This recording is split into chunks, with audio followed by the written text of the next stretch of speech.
3, 2, 1. And welcome back to the Has-Beens, presented by 10K Takes, brought to you always by the Chill Boys. We've got a special episode for you guys this week, a little different here. We've got a very special guest coming on, Sami Cowger, the head coach of the Edina women's hockey team. She is on her way to her 7th state tournament this coming weekend. Figured it'd be a great week to have her on as a guest, just to hear her thoughts on that. And then we've also got our good friend Jude Hull on with us. He is going to run our spelling bee that we have lined up for the later in the episode here. We are going to have a spelling bee and see which one of us can spell the best.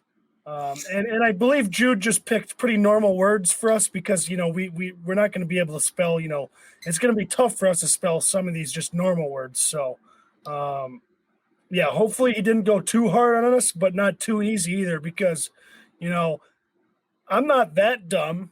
You know, I can sound out words and, you know, kind of, you know, what do you say, like pronounce them and kind of hear what word or letter needs to go in that spot. So hopefully we can kind of stump Jude here. What did I call it again? You're the pronouncer? I'm the we could call it like the moderator.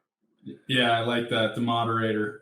I didn't moderator. Yeah, I didn't go too crazy. I really don't have much confidence in any one of you. But I did pick some just like looking at the list I put together, like a lot of these words are auto corrected every time I put together a sentence. So shit.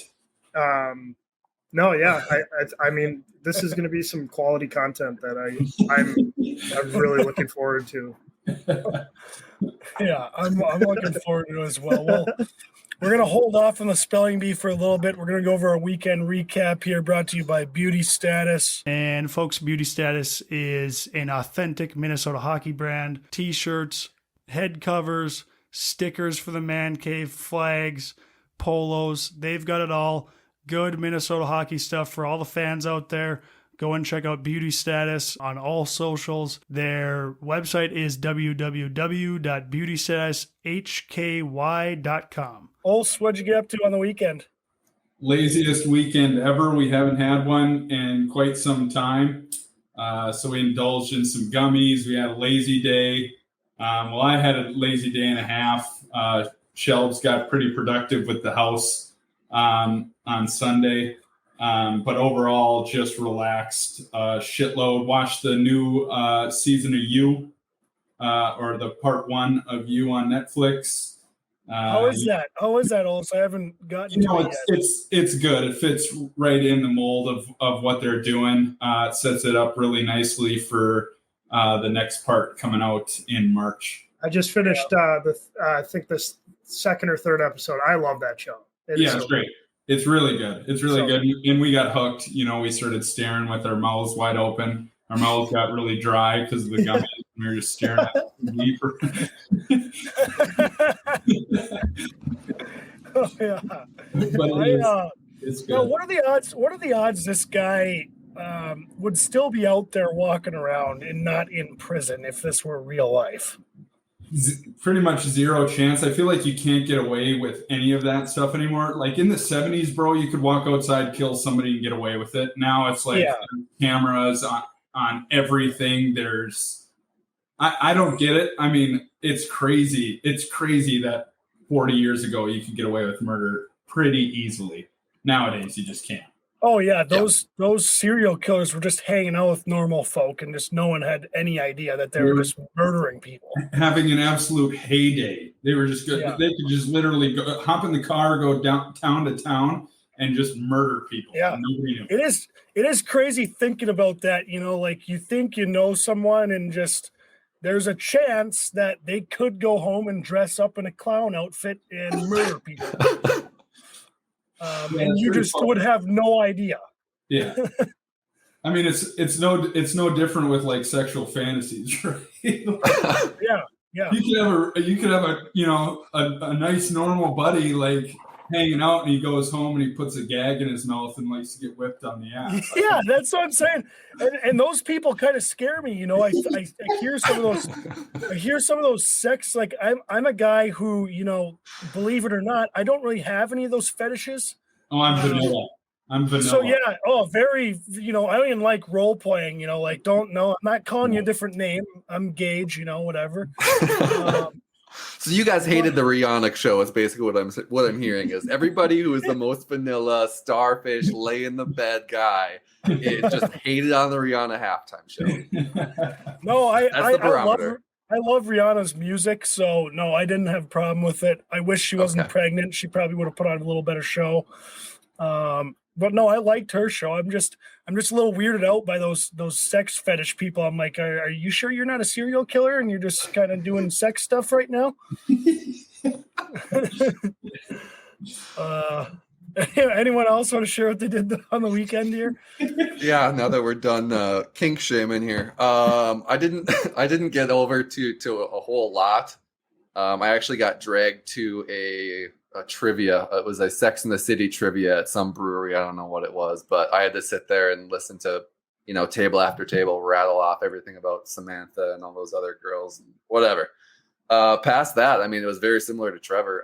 I sat down, I ripped through 3 or 4 episodes of The Last of Us and just turned into a zombie myself, man. It was nice to just have a weekend where you're not going around full speed and can just sit there and veg out for a little bit. I've always wanted to do one of those trivia nights. I always think I know more than I do though, because so like New Girl is like my show, and I see New Girl trivia nights all the time, and I'll like see the questions that they ask, and I was like, I could get like one of these. Yeah, they talk about like just like characters that were in the show for a half an episode. Yeah, and you're supposed to like remember their full name, and I'm like, I don't know. Yeah, it gets really, really niche and kind of like takes a lot of the fun out of it, but that just prevents you, every table from getting every answer right. So I get why they do it to a certain extent. Yeah. More often than not, we're actually over at one of the American Legions. I forgot which one, and we're doing trivia on Thursdays. And the typical people that go to a Legion is who that trivia is made for. So there's a lot of like 70s and 80s trivia of like black and white TV and stuff that's way earlier than what we're talking about. But it's fun to see the old timers get all jazzed up over it too. So I would recommend those ones if you want a good night. Right. Yeah. Well, that sounds fun. Jude, what'd you get up to this weekend? So I had 2 birthdays to celebrate. I had one on Friday and one on Sunday. And so Friday I was with my good friend Troy Peterson, who played football at St. Olaf, and Tyler Nanny and a few other guys of his buddies, but also mine. And it also happened to be during the Stars and Wild game. And for anyone that knows me, I'm a diehard Stars fan, and the Stars Wild is my Stanley Cup. And luckily I get 3 to 4 of them every year. And so I went out and bought this like awesome vintage Dallas Stars kind of warm up, like button up that you would see in like the 90s, and I'm wearing it out, and so we end up going to 1029, and obviously the Stars losing the shootout, and I'm pissed off, and we're hanging out at 1029, and I'm looking away from the front door, and Troy goes, "Holy shit, that's Matt Dumba." And I turn around, and it's Dumba, Brodeen, Ryan Hartman. The boys. Yeah. And they were walking in. I'm like, it was like the scene from Forgetting Sarah Marshall, when he's like, "I wish I wasn't wearing this fucking shirt." And I'm looking like an idiot. And so I had met Dumba before. I've like been to his place, so I like went up to him. I'm like, we kind of chatted for a bit. And Ryan Hartman is a good buddy of Judd's Gage, so I had met him. Also, they had played together in Chicago, and my roommate goes up to Hartman and starts chirping me for my fucking jacket. And he's just like, "Yeah, dude, that's fucking brutal." And I'm just like, "Holy fuck, I gotta go." I got to get out of here. Just, like my worst nightmare. I hate the Wild, and then on top of that, I'm getting beaked by the Wild. I'm like, all right, sweet. That's better than you. That's better than you wearing like a Dumba jersey. You know, like Oh, yeah. walks in, you're wearing his jersey at the bar, and you're just like, fuck. Yeah, dude. Buddy, I was supposed to be Dumba at this bar, right? Yeah. Fucking head to a different bar, right? It's like the first time I met Jamie Benn, my dad introduced me to him as his biggest fan. And I'm like a sophomore in college. I'm like, dude, can we not with the biggest fan stuff? I was like, holy shit. But yeah, then Saturday I did nothing. I watched the first, that's when I started you, Trevor.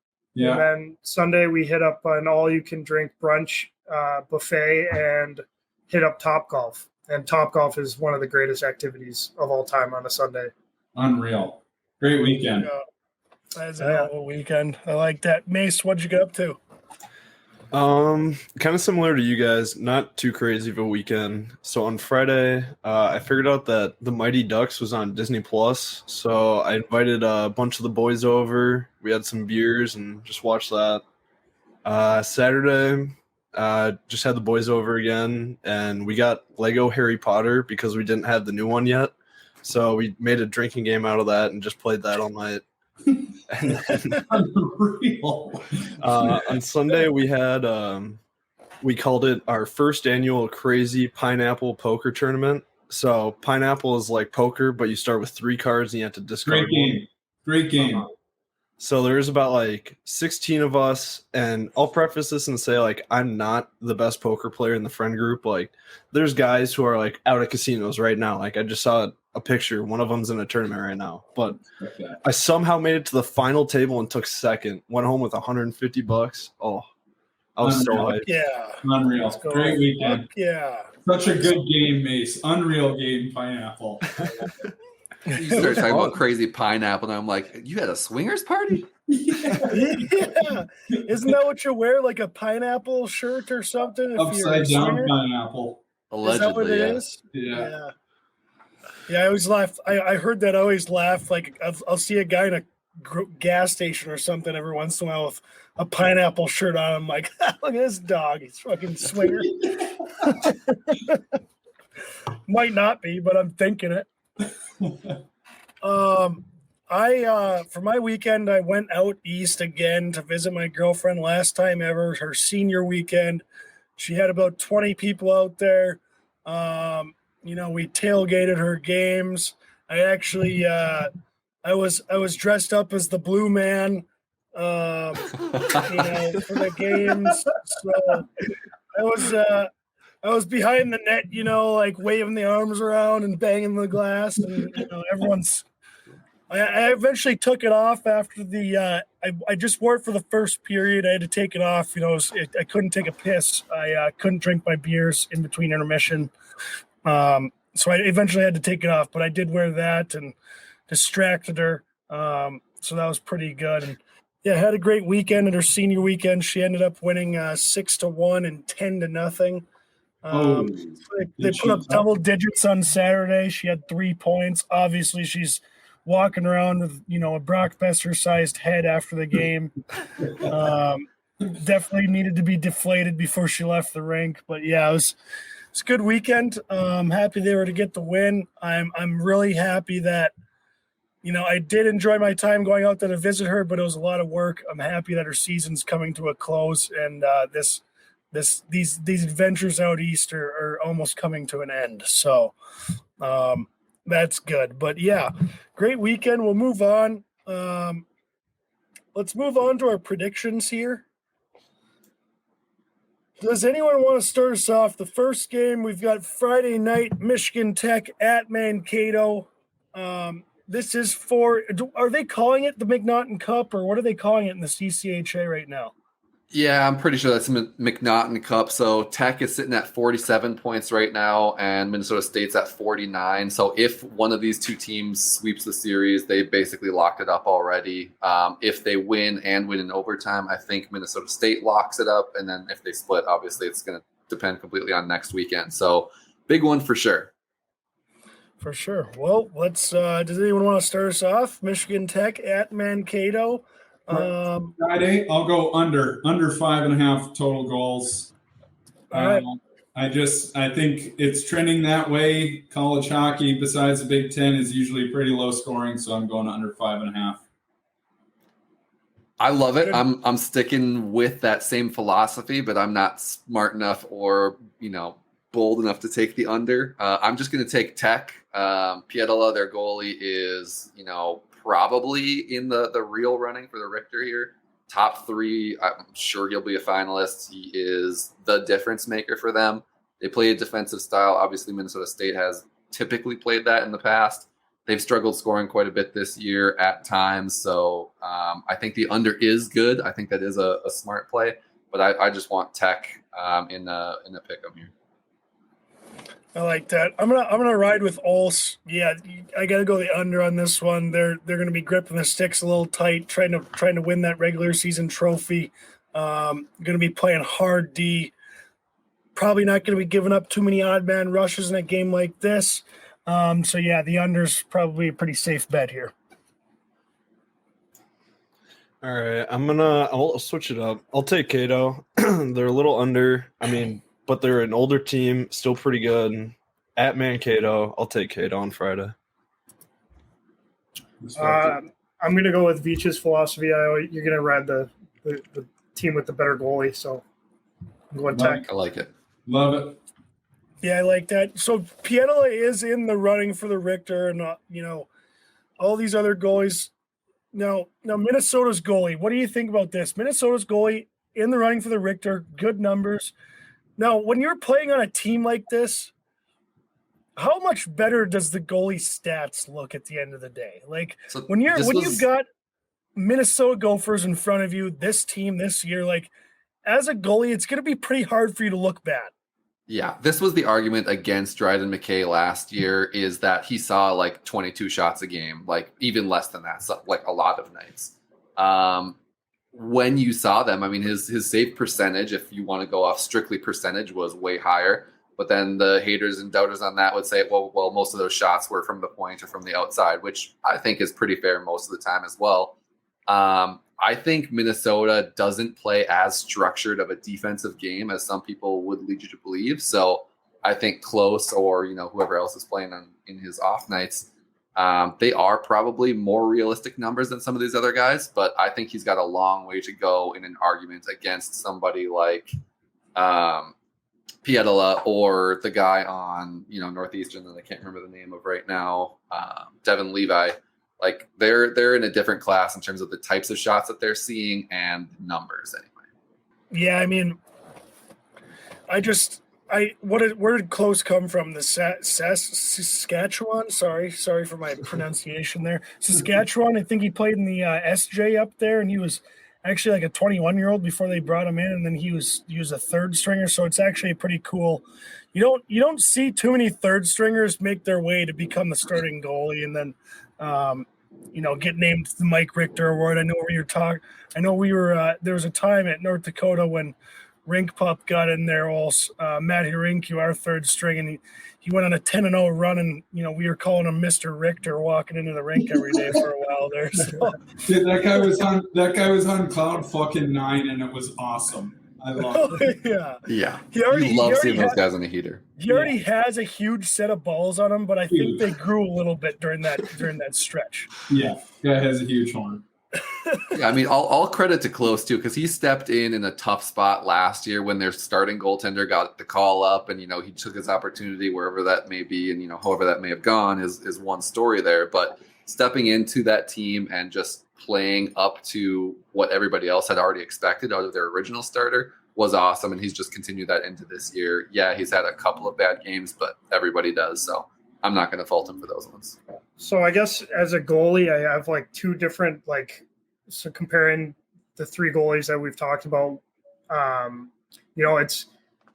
it's impressive to put up great numbers regardless, but it's also impressive on both ends. To be on a good team, a well-structured team that's it's not easy, having kind of slower nights. but then to then make the saves that you have to, that's obviously what you look for in a goalie. Mhm. But then on the other side, on the other end, if you are, on a weaker defensive team and you're seeing 35 in the 40 shots every game and you're still putting up numbers, it's also impressive.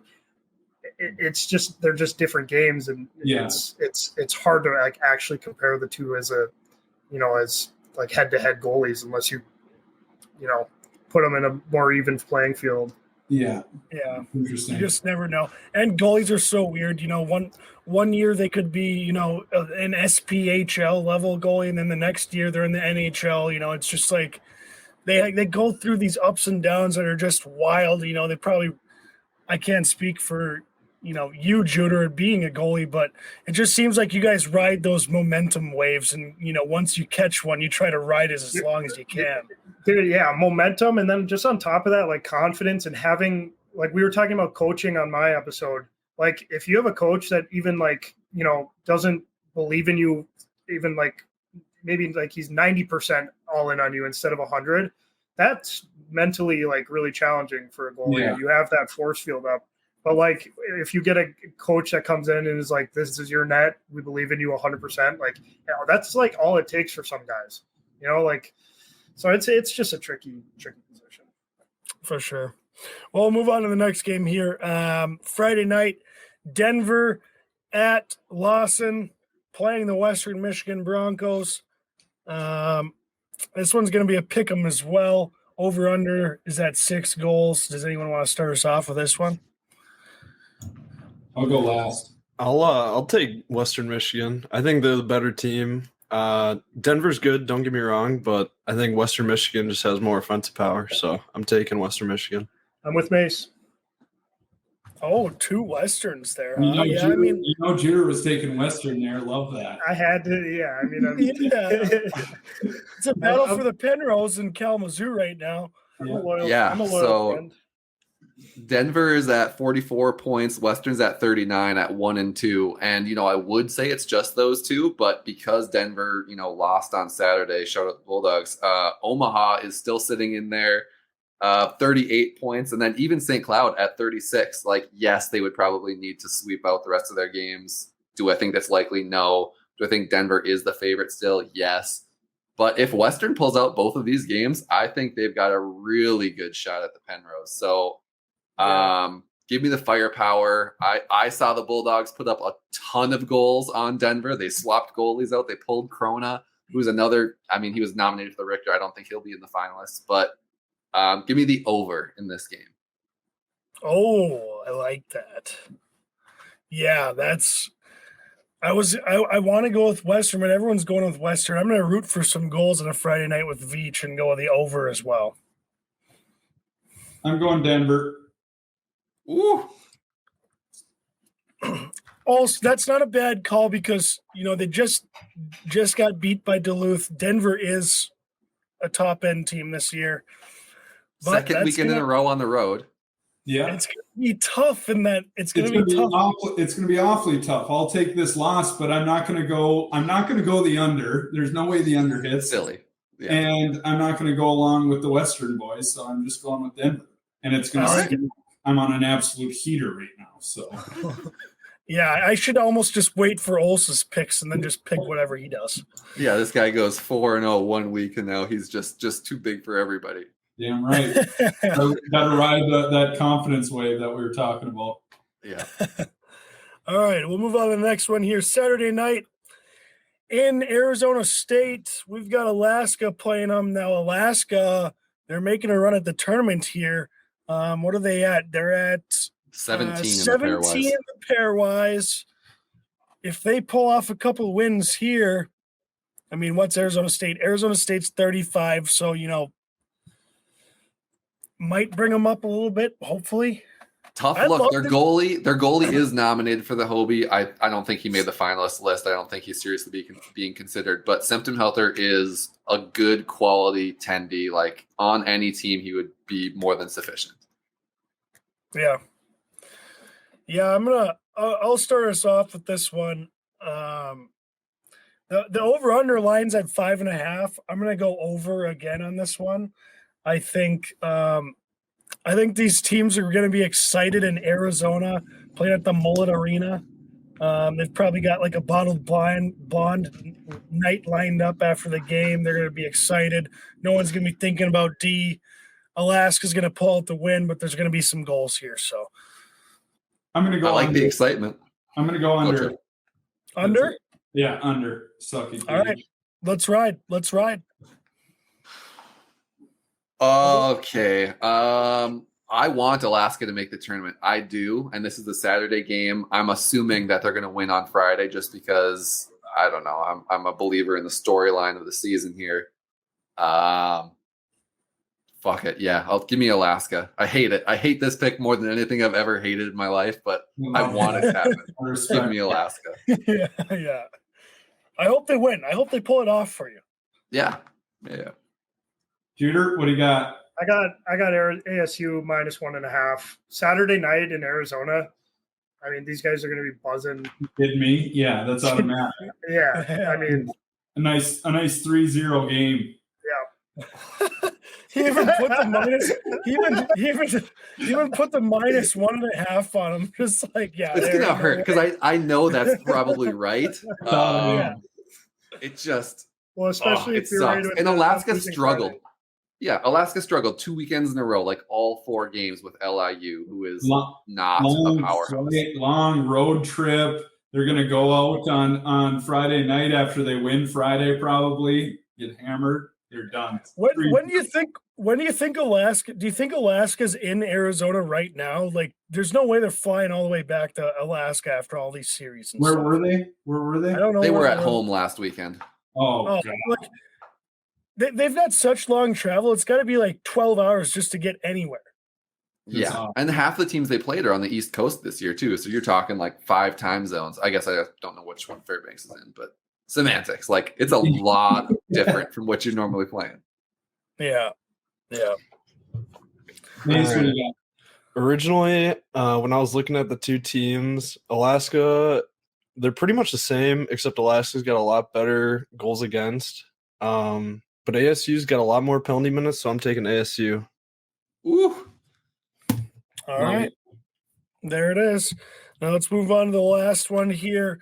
Saturday night in Minnesota at the Mariucci. Ohio State's taking them on. We're going to give Ohio State a 1.5 here. So Minnesota's got to win by 2. I'll start us off. I am going Minnesota. They are absolutely buzzing. I might even take them at -2.5. Yeah, we were talking about this before. You know, they've got Matthew Nyes in this line. That's obviously unbelievable, but I don't agree with him being the Hobie Baker, favorite right now. He's got 2 guys on his line that have more points than him. I agree with what you're saying. And we were talking beforehand, Poland is up there as well. He's got more goals than anybody in the nation right now. But look at his entire line. Like, all 3 of those guys are top 10. Like, it's not like he's doing everything by himself either. So does Nyes doesn't he have a bunch of game winners though too? Like, he's just clutch. Yeah, Yes. He does. Yeah. I get that. I mean, I was getting praised. I was almost up for the Hobie my junior year because of all the game winners that I had. They held me off. They did. Yeah. They absolutely snubbed them off the final 10 list. I couldn't believe it. I had 12 whole points there in my junior year. I couldn't believe it. Hey, was that Austin Ortega that had all those game winners that one year we were playing also? Yeah. I think he might have the record even. Yeah, California hot sauce. The guy was on fire. It was him. Oh. It was him, Gensel, and Randolph? I don't know if Randy might have been on their line. Wasn't Montgomery maybe? No, Mont wasn't up with those guys. It could have been Pope. David Pope. Yeah, but they were stacked, man. But yeah, California, he got saucy out there. He had a couple of big ones The late. California hot sauce. What a guy. I hated that guy in college. Not a name I would have even put in the top 20 list for guesses for, number of game winners for a season. Oh, yeah. Game winners in college. I'm looking this up. But it's funny. So I hated this guy in college. And then I went and played with him in Utah, and just an unbelievable dude. Like the nicest guy ever. Like, and that's when you're just like, God, why did I hate this guy? I'm just a prick. Like, there's absolutely no reason for me to hate this guy, but I do. I don't know why. I'm going to get us back on track here, though. I'm going to go the over, and I'm going to hit every over in minis games for the rest of the year, probably. Over on Saturday, after this past Saturday, where they just kind of fizzled out. Yeah. Okay. I love it. I hope you're right. I'm still riding with Gage. I think they do win. I don't think it takes overtime this time. I personally think Ohio State is a better team than Penn State, so it's going to be a better win, even though the rankings didn't have it that way. Maybe they do now. I guess I haven't looked, but give me Minnesota. Hey, Ortega's in the top 10 for game winners in a season twice in college hockey. He's got 11 and 8. Yeah, that's just sat around until the game was on the line and just talked. That's 19 bingos, just game winners. How many total goals did the guy have? Like fucking 40, 50, 60? Let's see here. He had career, he had 70 goals. Jesus. 20, he went 9, 20, 21, 20. Pretty consistent. Yeah. Yeah, he used to light the lamp in Cedar Rapids when we used to go there. They had that dumbass goal song every time you score in Cedar Rapids, and it's like a custom goal song. And I remember they beat us like 11-0 one game, and we had to hear that song 11 times, and I felt like I was in Shutter Island, like I was going insane, just like I felt like a mental patient, like Jesus Christ, this is insane. Like, hey, I'll tell you right now, I am glad the Wild have been on a bit of a scoring drought lately, because if I had to hear shout like 7 or 8 times in the game, I would go bananas. Yeah. Yeah. I want them to get goal songs for each person. That'd be so sick. Take it from baseball. It was like the only good thing remaining in baseball that the MLB has. Like, just adopt it. The NHL's not fun enough. No. They have that in Buffalo, I think. They do that in Buffalo. Yeah. That's sick. Buffalo does it right, though. Who hasn't picked yet? Me and Jude. After last weekend, I got chirped all Friday for my Penn State pick. I'm not messing up again. I'm taking U of M. All right. I'll go U of M alternate spread. I don't know what that is, but What? 2.5? yeah, 2.5. Would it be 2.5? Sure. Yeah. Normally the alternate spread would be like it's 1.5. The normal spread. So 2.5, 3. Yeah. Yeah. Yeah, Normally I would 2.5. say like your I- alternate spread was I like love that. It's going to be 5-2 Gulfs. So yeah. fits the mold. I guess we all win if that's the case. So yeah, let's go with it. But we do have like that panelist curse or whatever. Where we're all picking and thinking the exact same thing. So hopefully that's not a factor here. Ohio State's going to come in and win this game. Minnesota already won the regular season. They got nothing to play for right now. Why would they win this game? Well, after you saying that, I don't really like my pick anymore. They changed it. Let's just keep on talking about them pumping the wheels off Penn State the first game. Yeah. Jeez. All right. Well, that's it for our predictions for the week. Nicely done, fellas. We'll move on to a couple topics here I wanted to bring up. Also, I saw a picture. Okay, so I saw a picture of us, raising the sticks after a sweep. Don't know which game it was, but the General Patton was there. So it was your freshman year, my sophomore year. And I'm looking at this picture, and I'm just like, Jesus, our breezers are huge. They're fucking massive. Yes. And then I'm looking at pictures of the boys playing today, and I'm like, they're like slim fit. Like, it's kind of like, I didn't even realize when we were playing our breezers were that big. I was like, dude, holy fuck, we look like idiots out there. I always wore breezers that were way too big. I had a fucking pumpkin ass out there, dude. I looked the role of a grinder, man. My fucking breezers were huge. I looked like an absolute idiot. You guys were looking like the 2002 NBA draft where everybody's got those massive suits on. Yeah. But also, I think if we were to wear I think we looked better. We were the type of players that look better in the bigger breezers. Yes. Than if we would have had to wear the fitted ones. Like the fitted ones, to me, like you're trying to look like a skill guy. And it's like, if you're not a skill guy, it's like, buddy, put some baggy breezers on. Put bigger breezers on, you piece of shit. Yeah. No, like Ty Farmer, Sidorsky, like, let's get some bigger breezers, fellas. Like, man, you're absolutely right.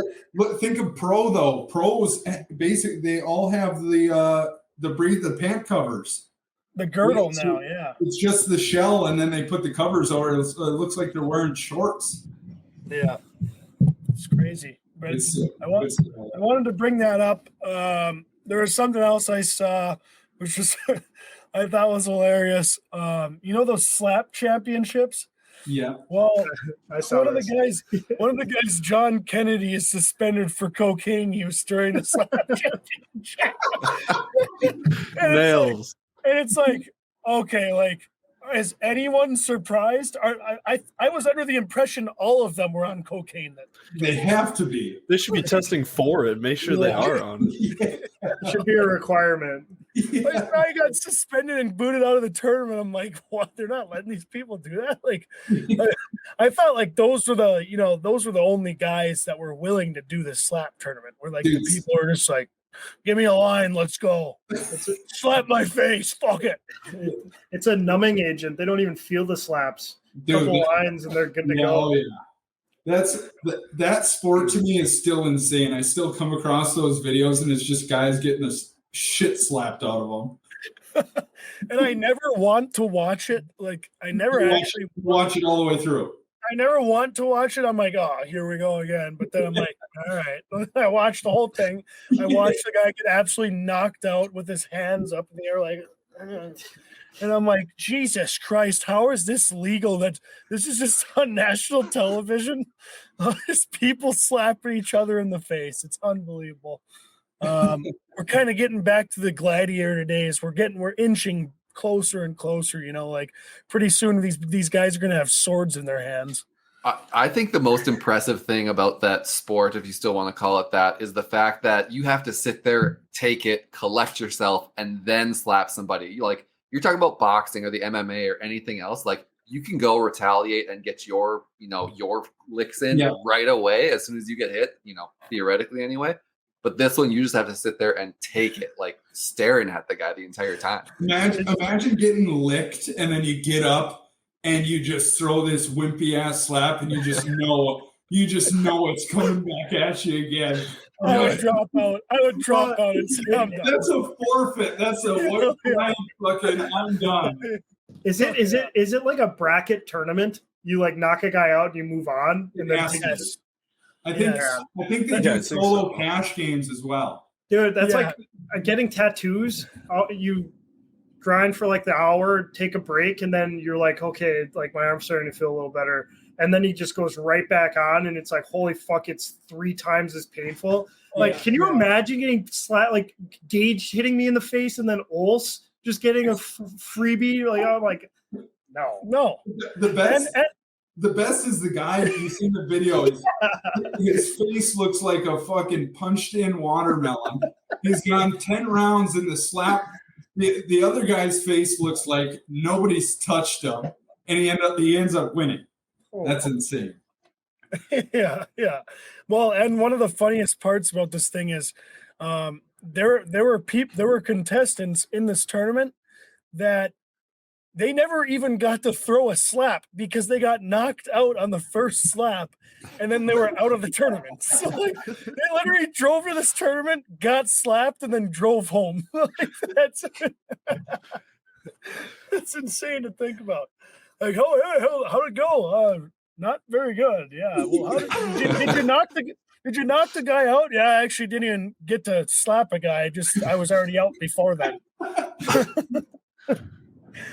Oh fuck, that would suck. But no, I wanted to bring that up because I thought I was laughing when I read that. Just was laughing so hard.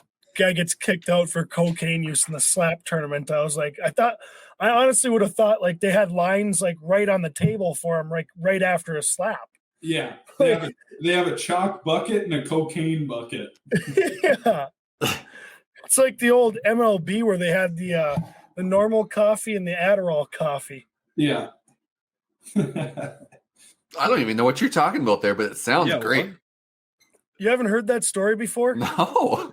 So this wasn't even that long ago. It was like early 2000s. The MLB, The golden era of baseball. In most clubhouses there'd be two coffee jugs for like, the umps got coffee out of there, the staff, and then the home team, and then I'm sure the away team had their own shit or whatever. But there's always two big jugs of coffee, and there was one that was just stuffed full of Adderall and one that was just normal coffee. And everyone knew.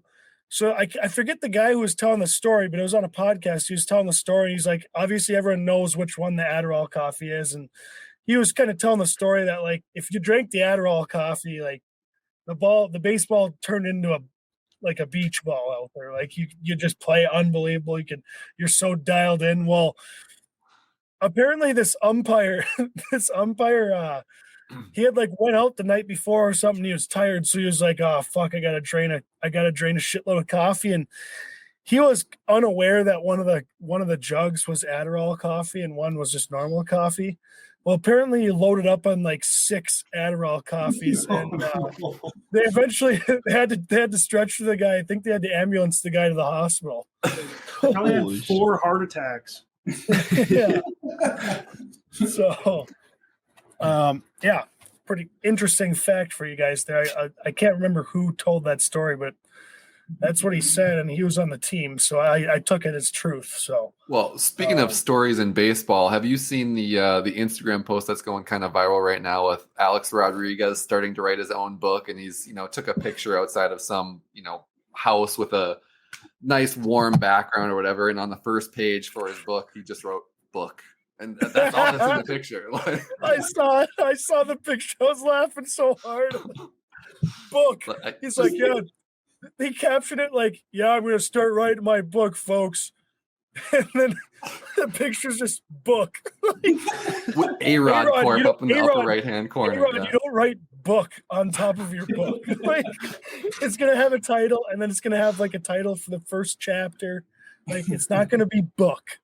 Yeah, this guy, for how much money he has and like a publicist that I'm sure he pays and everything else, is probably, given all of that, the worst at social media I have ever seen. Like, he's posting a picture with a shovel in Minnesota saying that he just shoveled this whole driveway. Meanwhile, you can see ATV tracks and big plowed piles and everything in the background. A-Rod I have no clue what goes on in his mind. A-Rod has corn falling out of his pockets when he walks down the street. That guy's the corniest fucking guy I've ever seen. Yeah. His tweets are fucking hilarious. But anyways, should we get into the spelling bee here a little bit? Yeah. Now, Jude, how do we want to do this? Do you have enough words for us to go separately? Kind of a snake draft, or just until we're all out? So I have 26 that I handpicked, but then before we even started, we were kind of talking about having just a backup list just in case. But I mean, 26 for 4 guys. I've got them ranked from that'll be more than enough. I got them ranked 1 to 3 on difficulty. I don't have a ton of 3s. I think a couple 2s could be 3s. But start us off on some 1s, and then we'll work our way up. Right. But if you get the 1 wrong, I mean, you're fucking out, you dumbass. Well, do you want to just do like overall score? So like you'd be 0 for 1, not just eliminated. Yeah. I like that. Yeah, I like that. Okay. All right. Hopefully, I'm hoping Old Skull's 0 for 3. I'm smarter than I smell. I was gonna say he went to East, not Proctor. Yeah. Proctor Rails, baby. All right, who wants to go first? I'll go first. Okay. You want to go first, Gage? Yep. Who's All right. second? I'll go second. Give me 3. Okay. Gage, All right. About should I be keeping score, or everyone just keep their own score? I can. I'll keep score. Okay. All right. Let me know when we're ready to go. And I'm feel ready. free to hit me with the can you use it in a sentence, please? Oh no, Yeah. I was gonna do that. Oh, I was gonna mad lib that shit. Country of origin. Yeah. I don't know what other questions they ask for these. All right, Gager. We're gonna go with jewelry. Jewelry. Could you use it in a sentence, please? Wow, Mom, that woman's got some nice jewelry on her.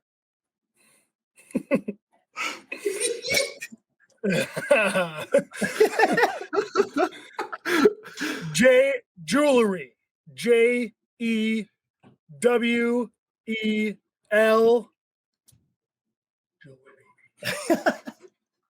Are not you going to the mall? Why? Jewelry. Jewelry. JEWELRY. You nailed it. Nice, Yeah. Attaboy. I'm gonna be honest. I thought we were going round 1 was gonna be like cat, dog, No. house. No. These are all. I was looking up just the most commonly misspelled words that we use every day. I would All right. have gotten that one wrong. All right, Olson, you ready? Yep. We'll go vacuum. Oh my god.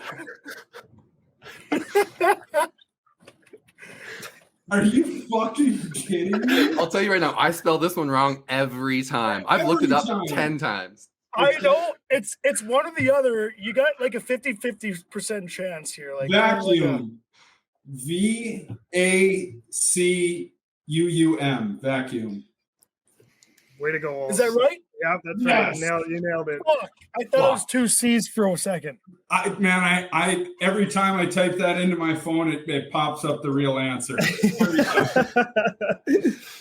All right. Veech, I'm nervous. your word is Pounding. acquire. Oh God. ACQUIRE. Acquire. There we go. Nice. I'm thinking Veech is gonna win this. The only reason I know that one though is like it's in so many proposals that we're Yes. doing for acquiring materials and stuff. Yeah, I've had yeah. to write that one 1,000 Oh times. yeah. All right. That's it. Oh. That's a All right, Mace, come on, baby. Hey, Mace, Come you on. ready? I'm ready as ever. Parallel. Oh shit, I'm fucked.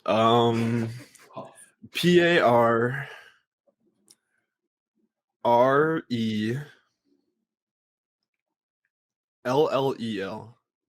wrong. You were so close, Mace. Repeat that. What did he say? PARRALLEL. He He added changed it. it though. He said it Yes. the first time. Yes, that's correct. No, he added an R. There's only one R. Oh, It's like parachute. yes, PARA. Yeah. Yeah. I would have got that one wrong, Mace. Added I an I R. would have been that word. fucked. I hate that. I word. came in thinking so cocky too that I was gonna wipe this thing. Oh fuck! All right, Hey, that's right. It's not over. It's not over. Just- All right, we're still on our level 1 words, okay? all right. All right, Gage, you ready? Yep. Rhythm. Oh no. Rhythm. RHYTHM. Wow. Well Wow. done. Well done. That was well done, Gager. That one's way easier if you're writing out on a piece of paper. Yes. I'll tell you this right now. 9 times out of 10, I'd probably forget the first H. Yeah, Yeah. 100%. Definitely. All right. All right, Gagers 2 for 2. Ols. Calendar.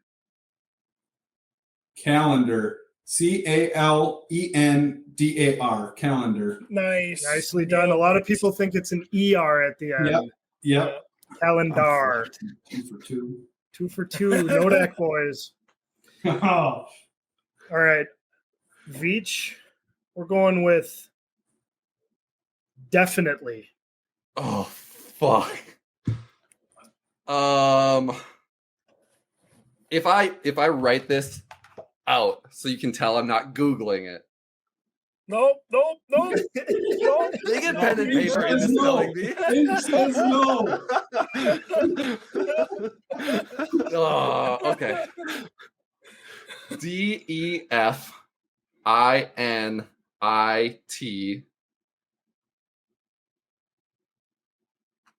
ALLY.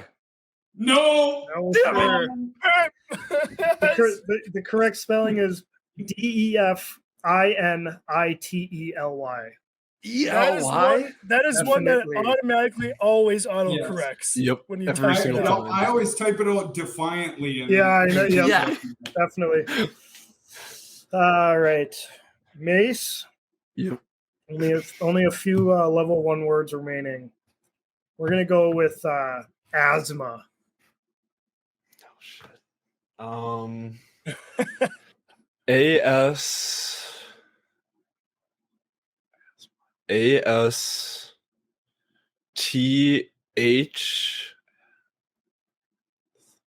ASTHAMA.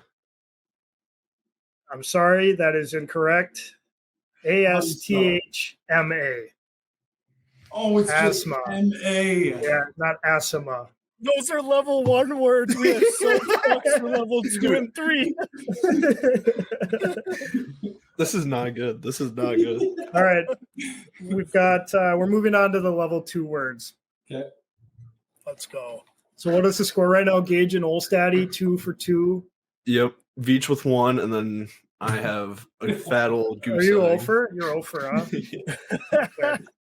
All right, Gage. For your first level 2 word, we're gonna go with baloney. Now that is baloney. Baloney. The song that tells you how to spell Can it. you use the word in a sentence?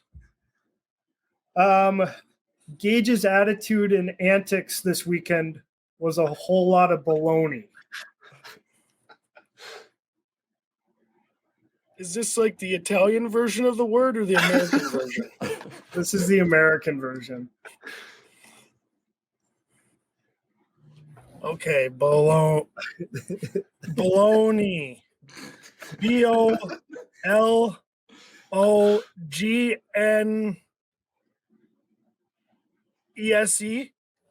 It's bolognese. God damn it! No, it's just That's how you BOLO. said baloney. Baloney, no. You just BOLOGNA. Bologna. Oh, Bologna. Oh, Fuck. it's an A at the end. At the end, yeah. Baloney. Why do we call it baloney then if it's fucking Bologna? Stupid. I can't believe you went with bolognese. I thought that's how we spelled baloney. It's a pasta Whenever I salad. order, I was gonna say Gage is going to an Italian restaurant and he's ordering the bologna pasta. Yeah, bologna. Yeah. Pasta. Bolognese. Bolognese. All right. Well, I thought you had it. You got the hard part. Once you got to GN, Yeah, I was like, yeah, oh, he's I got mean- it. I I mean, wasn't getting the A though. I would have said E. I think. I would have been the same way. I would have said E. all right. Our remaining I've never undefeated. had to type that word out. I've never ordered like a bologna sandwich. I've never seen that word on paper. That's why. All right. One more undefeated speller on Let's go. husbands. Ols, your word is nauseous.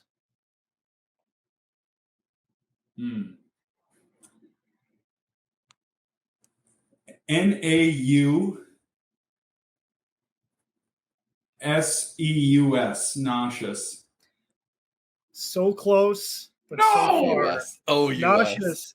NAUSEOUS. Wow. Oh, I Yes. thought there was a T in there. No. Holy fuck. No. Billy Madison. No. Couch. C O R. You You going to the I'll tell you right now, speaking of Billy Madison, if you asked me to write a cursive Z, you could give me 100 attempts at it. I couldn't do it. Oh yeah, I do the same thing he did. Rerudo. I've forgotten every single cursive word except for We might have to have a has-been's cursive challenge or something. Write the alphabet, lowercase, uppercase. Why did we learn cursive? I always thought that was gonna come up big when I got older. I'm when I get older, fuck, I'm gonna use this shit all the time. And now it's like, wow, what a waste of goddamn time that was. Did you guys get like the shiny pen for passing your cursive exam? No. Not just us. We got shiny pens. I thought it was awesome. That's sick. Yeah. A lot of good that's done me. Well, I was gonna get if you spelled every word right on your last test, you got like crisp, straight from the bank, never been creased, $1 bills. You got 10 of them. I spelled summer, except for I wrote it as normal M's, and in cursive that's an N, so I wrote fucking sunner, and I missed out on 10 crisp $1 bills, and I've been salty about it for my entire life. All right, let's get back to the spelling bee. Yeah. All right. Has been spelling bee. What do we got here? We got 2 for 3. Mhm. Olson, Gage, 1 for 2. 0 for 2. Mhm. All right, Veech. Your word is 40. Which 40? Are you asking me to use, say are you asking me to use it in a sentence? Yeah, please use it in a sentence. Hey, I thought that guy was 39, but it turns out he's 40. FORTY. So I had this one as a 3. Yeah. I should have had it as a 1 because it's so obviously like there's something wrong with that spelling. Yeah. I would have said FOURTY. yeah. I wouldn't too. Probably. I don't spell out 40 often. Even looking at it, it's weird. Type it out. 40. It is weird. Yeah, it is weird for sure. It is weird. For some reason, I knew what that was spelled though. Yeah. It is so obvious like it's wrong. Yeah. The deeper it went, you were like, something's got to be weird with this. I love it. Veech said it so fast just so he couldn't screw himself up. Wow. When I tried to spell definitely slow, like I got lost in the middle of the word to begin with. Not that I would have gotten it right, that's but the like tough I part. need to write it down. If you could write it out, it'd be so much easier. But when you're saying it in your head, you forget where you are in the word. Yep. All right, Veech. Your Mace. word is Mace. Your word is acknowledge. Okay. ACKNOWLEDGE.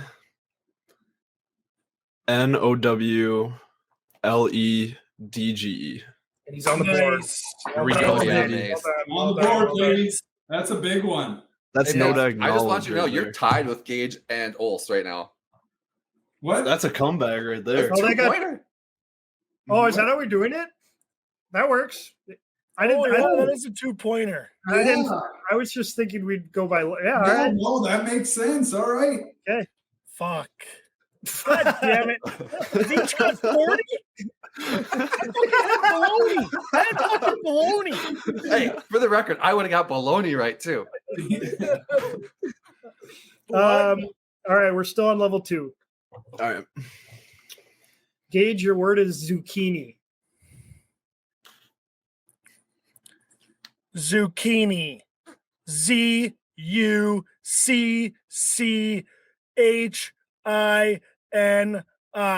Zucchini. Well done. That's Pointer. I always buy those things. I know exactly how they're spelled. Now spell the UK version. Spell courgette. Yeah, no. I'm not- Okay.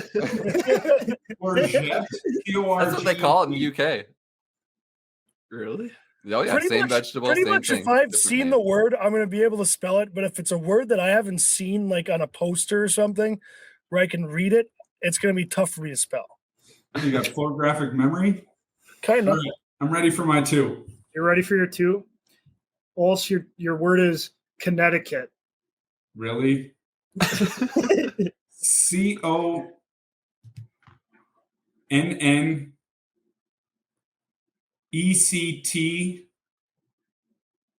CONNECTICUT. That's a 2-pointer. Wow. Add up, Lord. Connecticut. Connecticut. That's how I always say it. That's nice. Nicely done. All right. Veech, your word is mortgage. Oh. Olaf knows how to spell this right now. I know that for Yeah, sure. right, I do.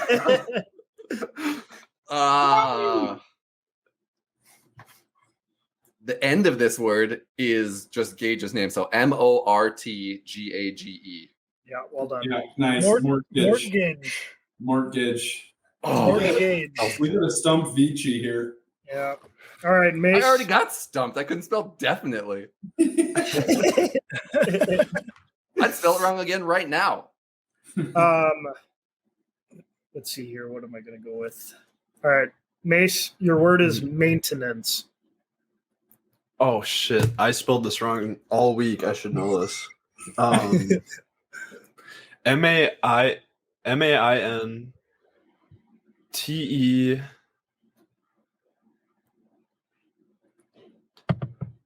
TENANCE.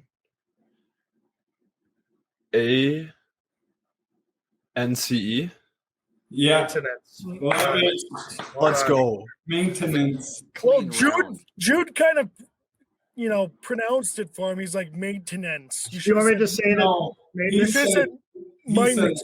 just fine. Maintenance. If I It's would just have like that guy that's going viral on TikTok for how he says apartment. Why do you say apartment? Yeah. He starts. Apartment. All right, we got. Let's just call all of these. No, we got a few 2-pointers. Okay. all right. Okay, Gage, you ready? Yep. Your word is privilege. These are fucking tough. Yeah. Privilege. That's how I would spell it. Privilege. PRIVILEGE. Privilege. Well done. Good 2-pointer. Wow. I was thinking you were going to throw a D in there. I would have for sure. I would have definitely. All right, here, Ols. Your word here is separate. Fuck. Oh, that's tough. Can you use it in a sentence? Ols, you want to separate your guy from the puck.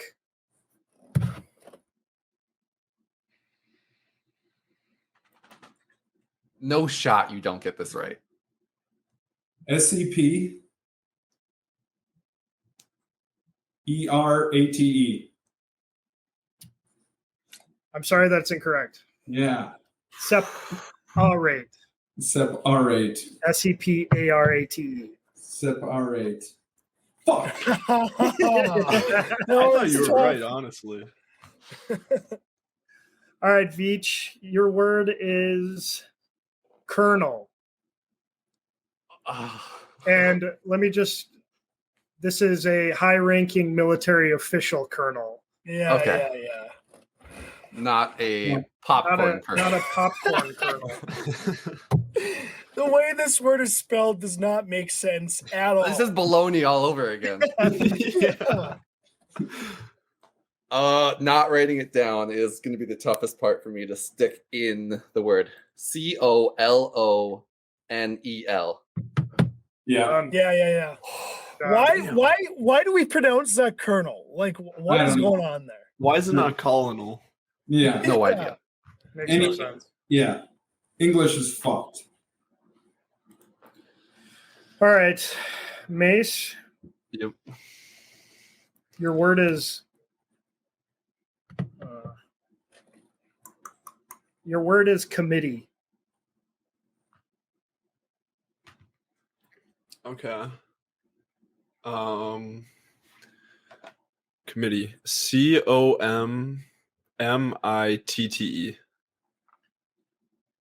I'm sorry, that's incorrect. Oh, so close. COMMITTEE. Oh, you missed double an E. letters. You Committee. missed an E. There's no way. Double M, double T, double E. Oh. Ah. All right, That's we're onto bullshit. our 3-pointers. We're onto our Steph Currys. All right. Is this final round, or we got 2 of these? I could probably pull out a couple more. I think what we should do for a final bonus round. I'm going to pull up some of the craziest NHL last names. Yeah. I like that. Yes. All right. I love that. All right, Gage, you're going to laugh at the one I give Ols. But your word, Gage, is medieval.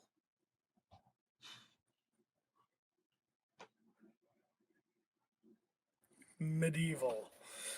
God, this one's fucking. This is one I wish I had a piece of paper and pen right now so bad. So I could,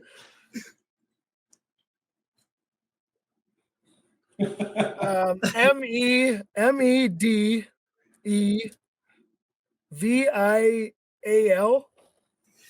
I'm sorry, that's just so wrong. Fuck sucker. Medieval, Medieval. Yeah, that one's tough. That one's The tough. IE in there makes no sense. Yeah, no sense at all. I need this one. All right, Ols, you ready? 2-pointers still? These are 3-pointers. 3-pointers. These are 3-pointers. 3-pointers. Fuck. Ols, your word is diarrhea. I got this one. DIAH.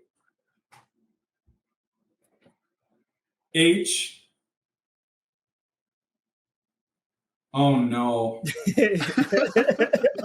No. DIAH.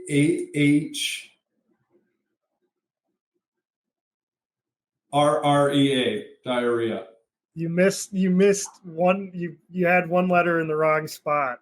No. It's DIARRHEA. That word I've never spelt right in my. I turn 29 tomorrow. In my 29 years of. That's bullshit. I've never used the word diarrhea in my life. Oh, really? You've never used. I use spray can or fucking splatter. I don't use. You don't use its Diarrhea, proper term. Diarrhea. My People think it's funny, but it's not. It's really All right. fucking right. I'm out of contention. It's fucking bullshit. No, you can spell the hockey players, right? Oh yeah, that's true. There's no way I'm spell. Never mind. I can't tell you what I'm not going to spell right, but there's one that I will give up on immediately. All right, Veech, your 3-point word is maneuver. Ooh. I'm trying not to spell manure right now. I'm stalling. Can you use it in a sentence? Maneuver. That was a good maneuver. You that yeah. All right. That was a good maneuver. What's the country of origin? Oh, huh. The country of origin. Let me Make just it up. say- I don't care. No. I don't even know how to. I don't even know how to type this into my Google. Hang on here. Country. I'm going to be honest. Whatever you come up with now is not going to matter. I'm just going to spell it. MANEUVER. Wow, that's Holy that's shit. nothing but net 3-pointer to Veech.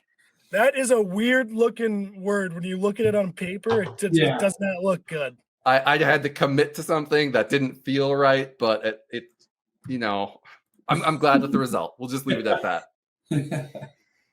All right, Nate. Also, All the right. country of origin is Middle French, I believe, or Old All right. French, I was like Maybe- 80% of words. or Medieval Latin. I don't know what I'm reading anymore. Okay, Mace, what's the score right now? So Gage has 6. Veech- Trevor Veech has just took us out. 4. Yeah, and then Veech has 10, and then I have 4. All right, Mace. 4 so far. Oh yeah, so far. This is- Yeah, you could have 7. You could have 7 here. Mhm. This is your 3-point word. Accommodate. Okay. ACC OM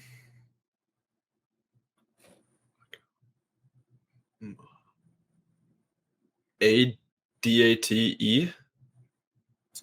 I'm sorry, you missed the 3-pointer. It is ACCOMMODATE. Oh, yeah. I would have got that wrong too. I would have only said one M. words. I'm telling you guys, I came in so confident. This is bad. This is bad. Read a fucking book, Ols, you fucking idiot. Yeah, this is just a lack of reading books here. Yeah. Sparknose did not help me now. I think the last book I read might have been The Hatchet. Gary Paulson. What a fucking, that's a great book though. Unbelievable. How many bonus points are we getting here? Should we do like I'd say 5? Five if you get some ridiculous last name. Yeah. Maybe we'll do like two a guy. Okay. I like that. Let me find a good list here. There's zero chance I get these fucking right. Yeah, probably. Okay, I'll just, you know what? It's like, I'll just fire them off. Gage, you ready? Team Russia in like the Olympic. I'm ready. So this is also going to be past and current. Okay. I'm not going to pick like crazy ones. Okay. Gage, your player is. What are we going to go with? Your player is Zemgus Gergensen.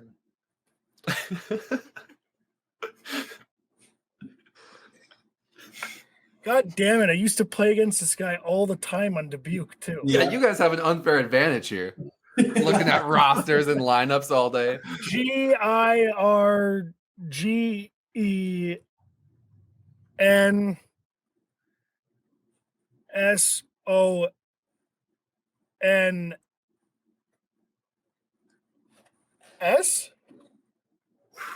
It's a 5-pointer right there for Big Gage. Wow. There's an S on the end? Let's go. I didn't know if there's an S in the end. Wow. No shot did I think. I that am. was right. Shit.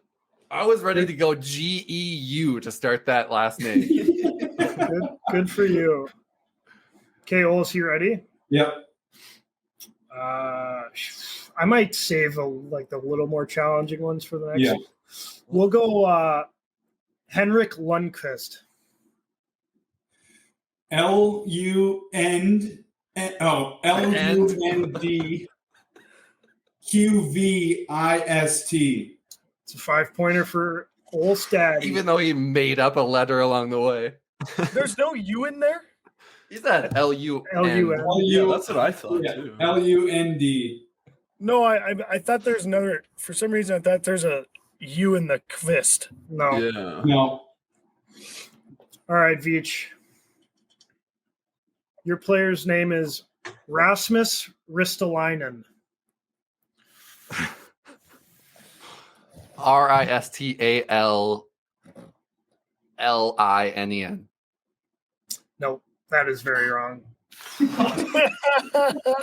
Oh. Rasmus Ristolainen, RISTOLAINEN.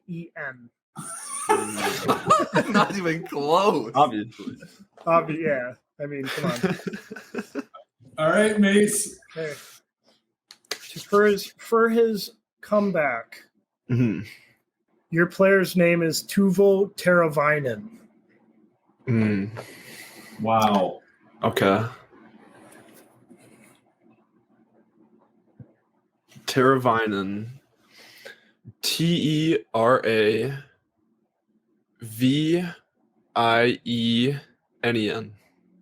Close. That's what I would have said. TERAVAINEN. Teravainen. That was very close. So Gage and Olson made comebacks. What's the score now? So Olson now moves up to 9 points. Gage has 11. Veech has 10. I have 4. Maybe we're rooting for Gage on an L here. All right, I got to look up another website. There wasn't that many good ones. Look up Chinese dictators or something, and then And then if we get them, we get 10 points if we get their last name. All right, we can do that. Only if they're like ridiculously hard though. Like I want them to be like. I'm not even going to be able to pronounce these to give you a chance. I was gonna say most of these are adapted to English anyway. Like they don't have the same characters to begin. We're not doing that one. Do the Russian. It would have been funny to listen. It would have been funny to listen to Juder try to say the last names of the Chinese dictators. Get canceled. Get canceled. All right. The only thing I know how to spell in like on the Chinese menu is that's even remotely impressive is Xiaolong Bao, and that's like the soup dumplings, and it starts with an X. It's if you haven't had soup dumplings before, order them whenever you can. If you see Xiaolong Bao on a menu, XIOU to start it, get them. All right. Yeah. Okay. Yeah, I like that. Are you looking like Russian Olympic teams? I did, but I again, I wouldn't even be able to like. That was bad. You know what? Fuck it. 1980 Russian Olympic team. Gage, you're up. Are you ready? Gage, spell eyebrows. Please give me Fedorov. Please give me Fedorov. Spell Perunovic. I don't think there's a Fedorov on this this team. And I'll embarrass myself by trying to read the first names. Okay, Gage, your guy's name is Vyacheslav Fetisov. Fetisov? You're fucked. Fetisov. Can you Country of origin, Russia. Can you say it in a sentence? Vyacheslav Fetisov breaks up a great 2-on-1 for a solid breakout pass. I don't have to go first name, do I? Nope. No. Well, that tells you he was a defenseman. Yeah, Fetisov. VATISOV.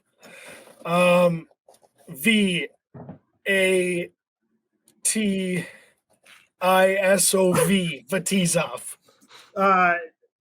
Fetisov. I was like, Gage. Jude quit listening after the first letter. FETISOV. Vatizov. All right, Knowles. Your guys.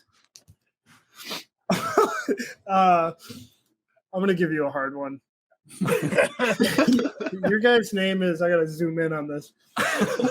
Zanechula Bilyaledinov. Bless you. I'll say it one more time. Zanechula Bilyaledinov. He's not even gonna get half the letters right. I already forgot it. It's in one ear out the other. I thought the motherfucker sneezed at me through the microphone. Bilyaledinov. This guy's saying Billie Eilish with a stutter. Billie Irish. We got it out here spelling Billie Eyelash. One more time. I I need him. it one more time. Bilyaletdinov. Billy Letinov. Fucking BULLSHIT.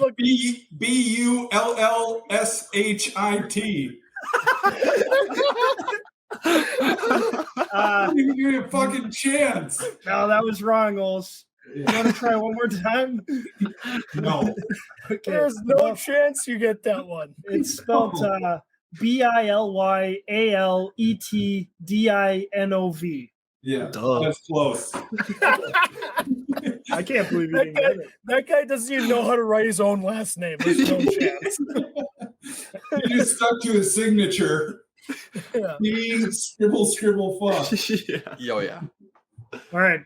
Veech, your player's name was Vladimir Mishkin.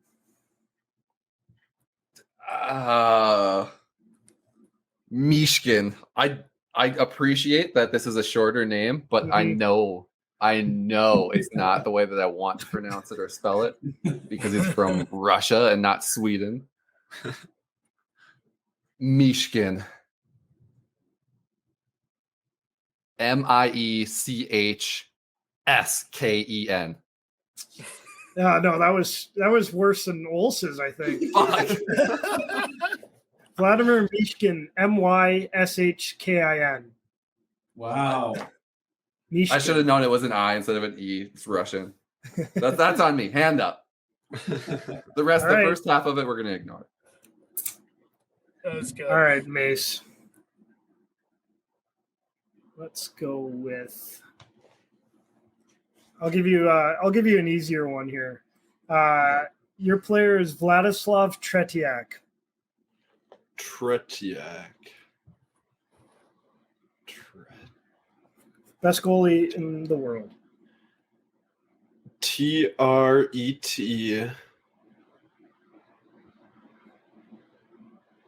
T. IV. E. No. CK. I have no idea. You went ahead and added a letter that. Did you think it was silent? Yeah. I don't know. Tretiak. Tretiak. I don't know where you got the V from. Tretiak. Tretiak. That shit's hard as fuck. Yeah. That was hard. That was hilarious though. You guys telling me you guys aren't studying the dictionary every night? I had an absolute Like White Goodman? yeah. You I got gotta polish up on my Russian. Nipple sweat too. What is this? That's what it looks like. Visual representation of how we did there. Oh God! Look at us on the twos there.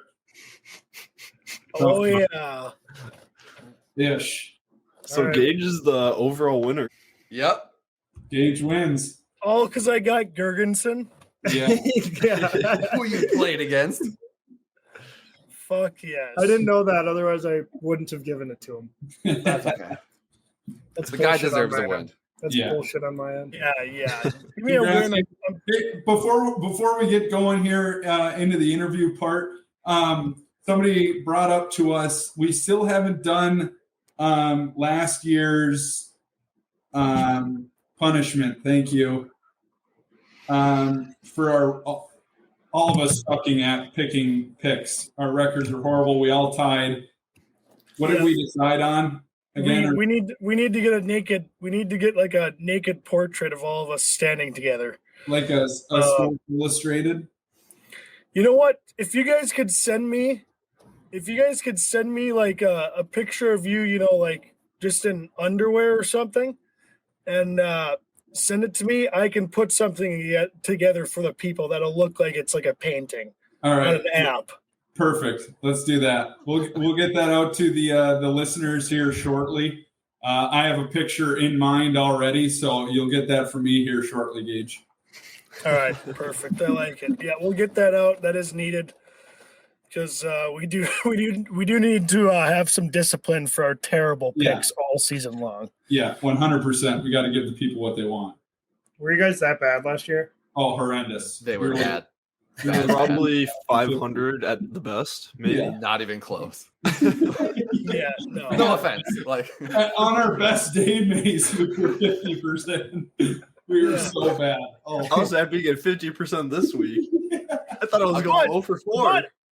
But there's 3 different outcomes, so you only have a 33% chance of getting it right. So that's the mark you're trying to go for, because it could be a split either way, or I mean, it's probably a little more than 33% because you're more often a split than sweep on either end. But there were 3 different outcomes last year. Like, we weren't picking like lines. It was like we got to pick sweep, split, overtime, win. Like, it was much harder. You guys are making excuses, and Yeah, we're pieces of shit. yeah. You guys just had bad picks. so. I've got the record up right now. At the end of the Frozen Four and championship predictions, because they started about midway through, they were all tied, which is why they're all tied for for doing the punishment there at 19 and 24. So it wasn't as far below 500 as I thought. Wow. All right. 19 and 24. That's not horrendous. I mean, The guests that were on were at 22 and 23. so much better. Oh, wow. Now, don't get how that math works out, how the guest has more picks than you guys do. But I think you know what it was is you guys had a double guest on 1 week. So we had 2 guests guessing. Yeah. Yeah. Yeah, that makes sense. The people didn't love the double guest for some reason. Yeah. I don't know. I thought that was a great episode. Oh, I loved when we used to have double guests on, just 2 different people. Yeah. Speaking of, our second guest will be on right after these short messages from Chill Boys. And you can go on www.chillboys.com. And listeners, you can type in HB15 to get 15% off your first order from the Chill Boys. Get your underwear, socks made out of bamboo. And now I'd like to welcome on a very special guest here. Thanks, Perp, for making this happen. I think it's a perfect time to get her on. The head coach, the Edina women's varsity hockey team, Sami Cowger. Thank you so much, Sami, for coming on. Played for Harvard in college, played for the Hornets in high school, coached at Duluth in college for the women's program there as an assistant, and is now the head high school hockey coach for Edina. Headed to your 7th state tournament this weekend. Is that right? Yeah, we are. As long as this blizzard doesn't get in the way of it. Yeah. I suppose I didn't even think about that. When does it start? Does it start tomorrow or Thursday? The game we start Thursday, so single A starts tomorrow.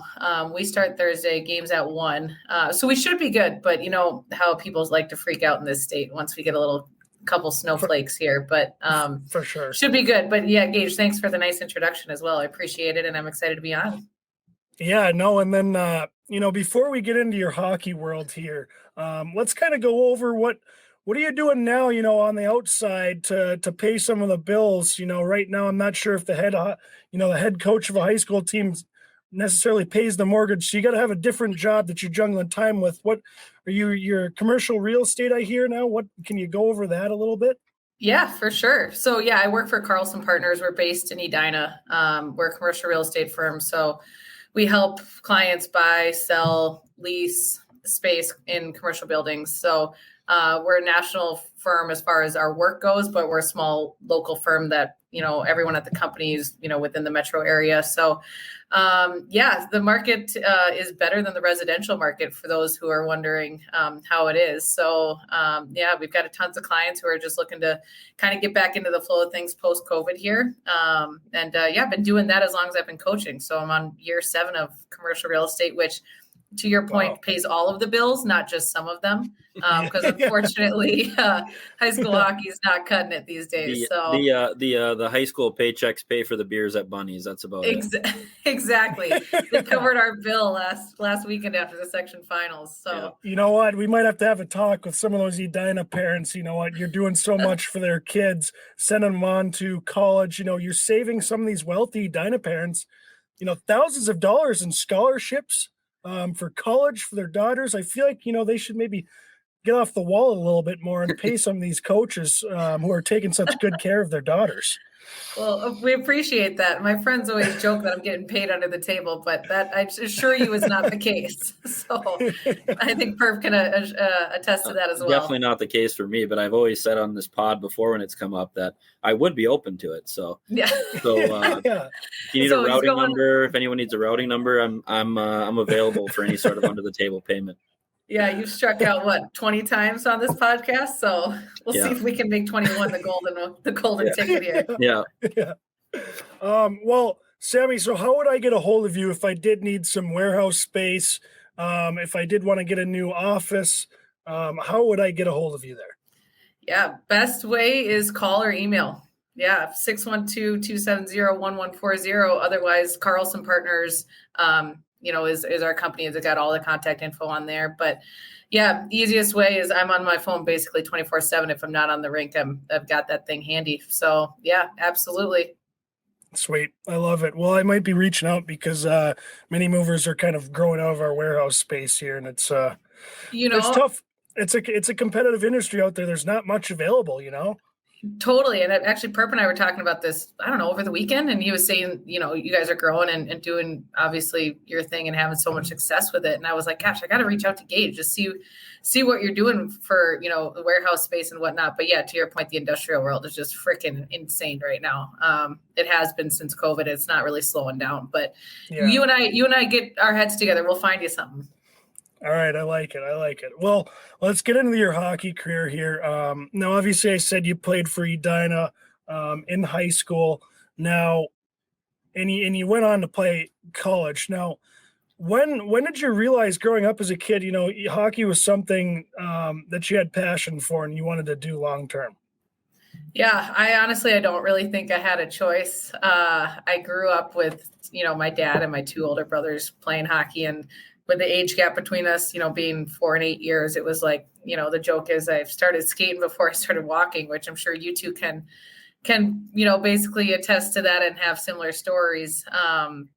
But my dad played at University of Vermont and then played a little bit professionally. And then I had my oldest brother, he played Division III at Colby College and went on to play at Europe. And then my middle brother played at Dartmouth, went on to play in the coast and overseas as well. And so it's just kind of in the blood.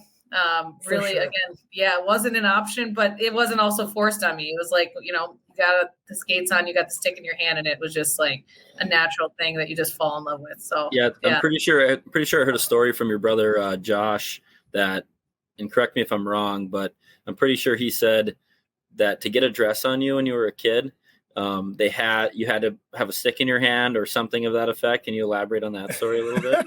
Yeah, thanks for that, Perp. Let's go down the rabbit hole of my tomboy days. My gosh, I mean, I blame my brothers for that 100%.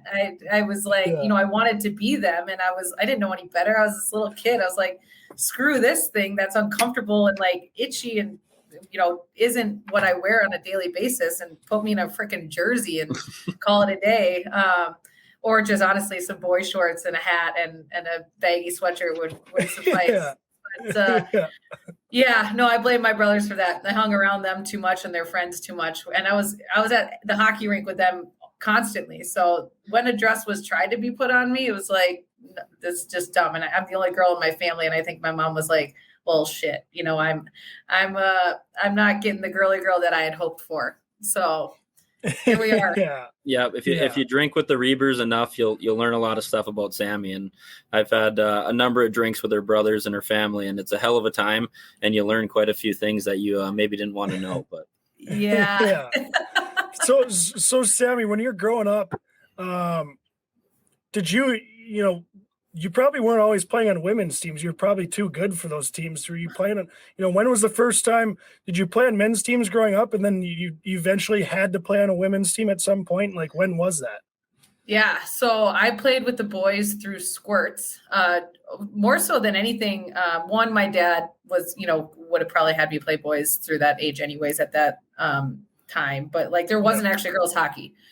So if you wanted to play hockey, you were with the boys. Up until U10s, they started to kind of figure it out. They had like 3 even like B teams.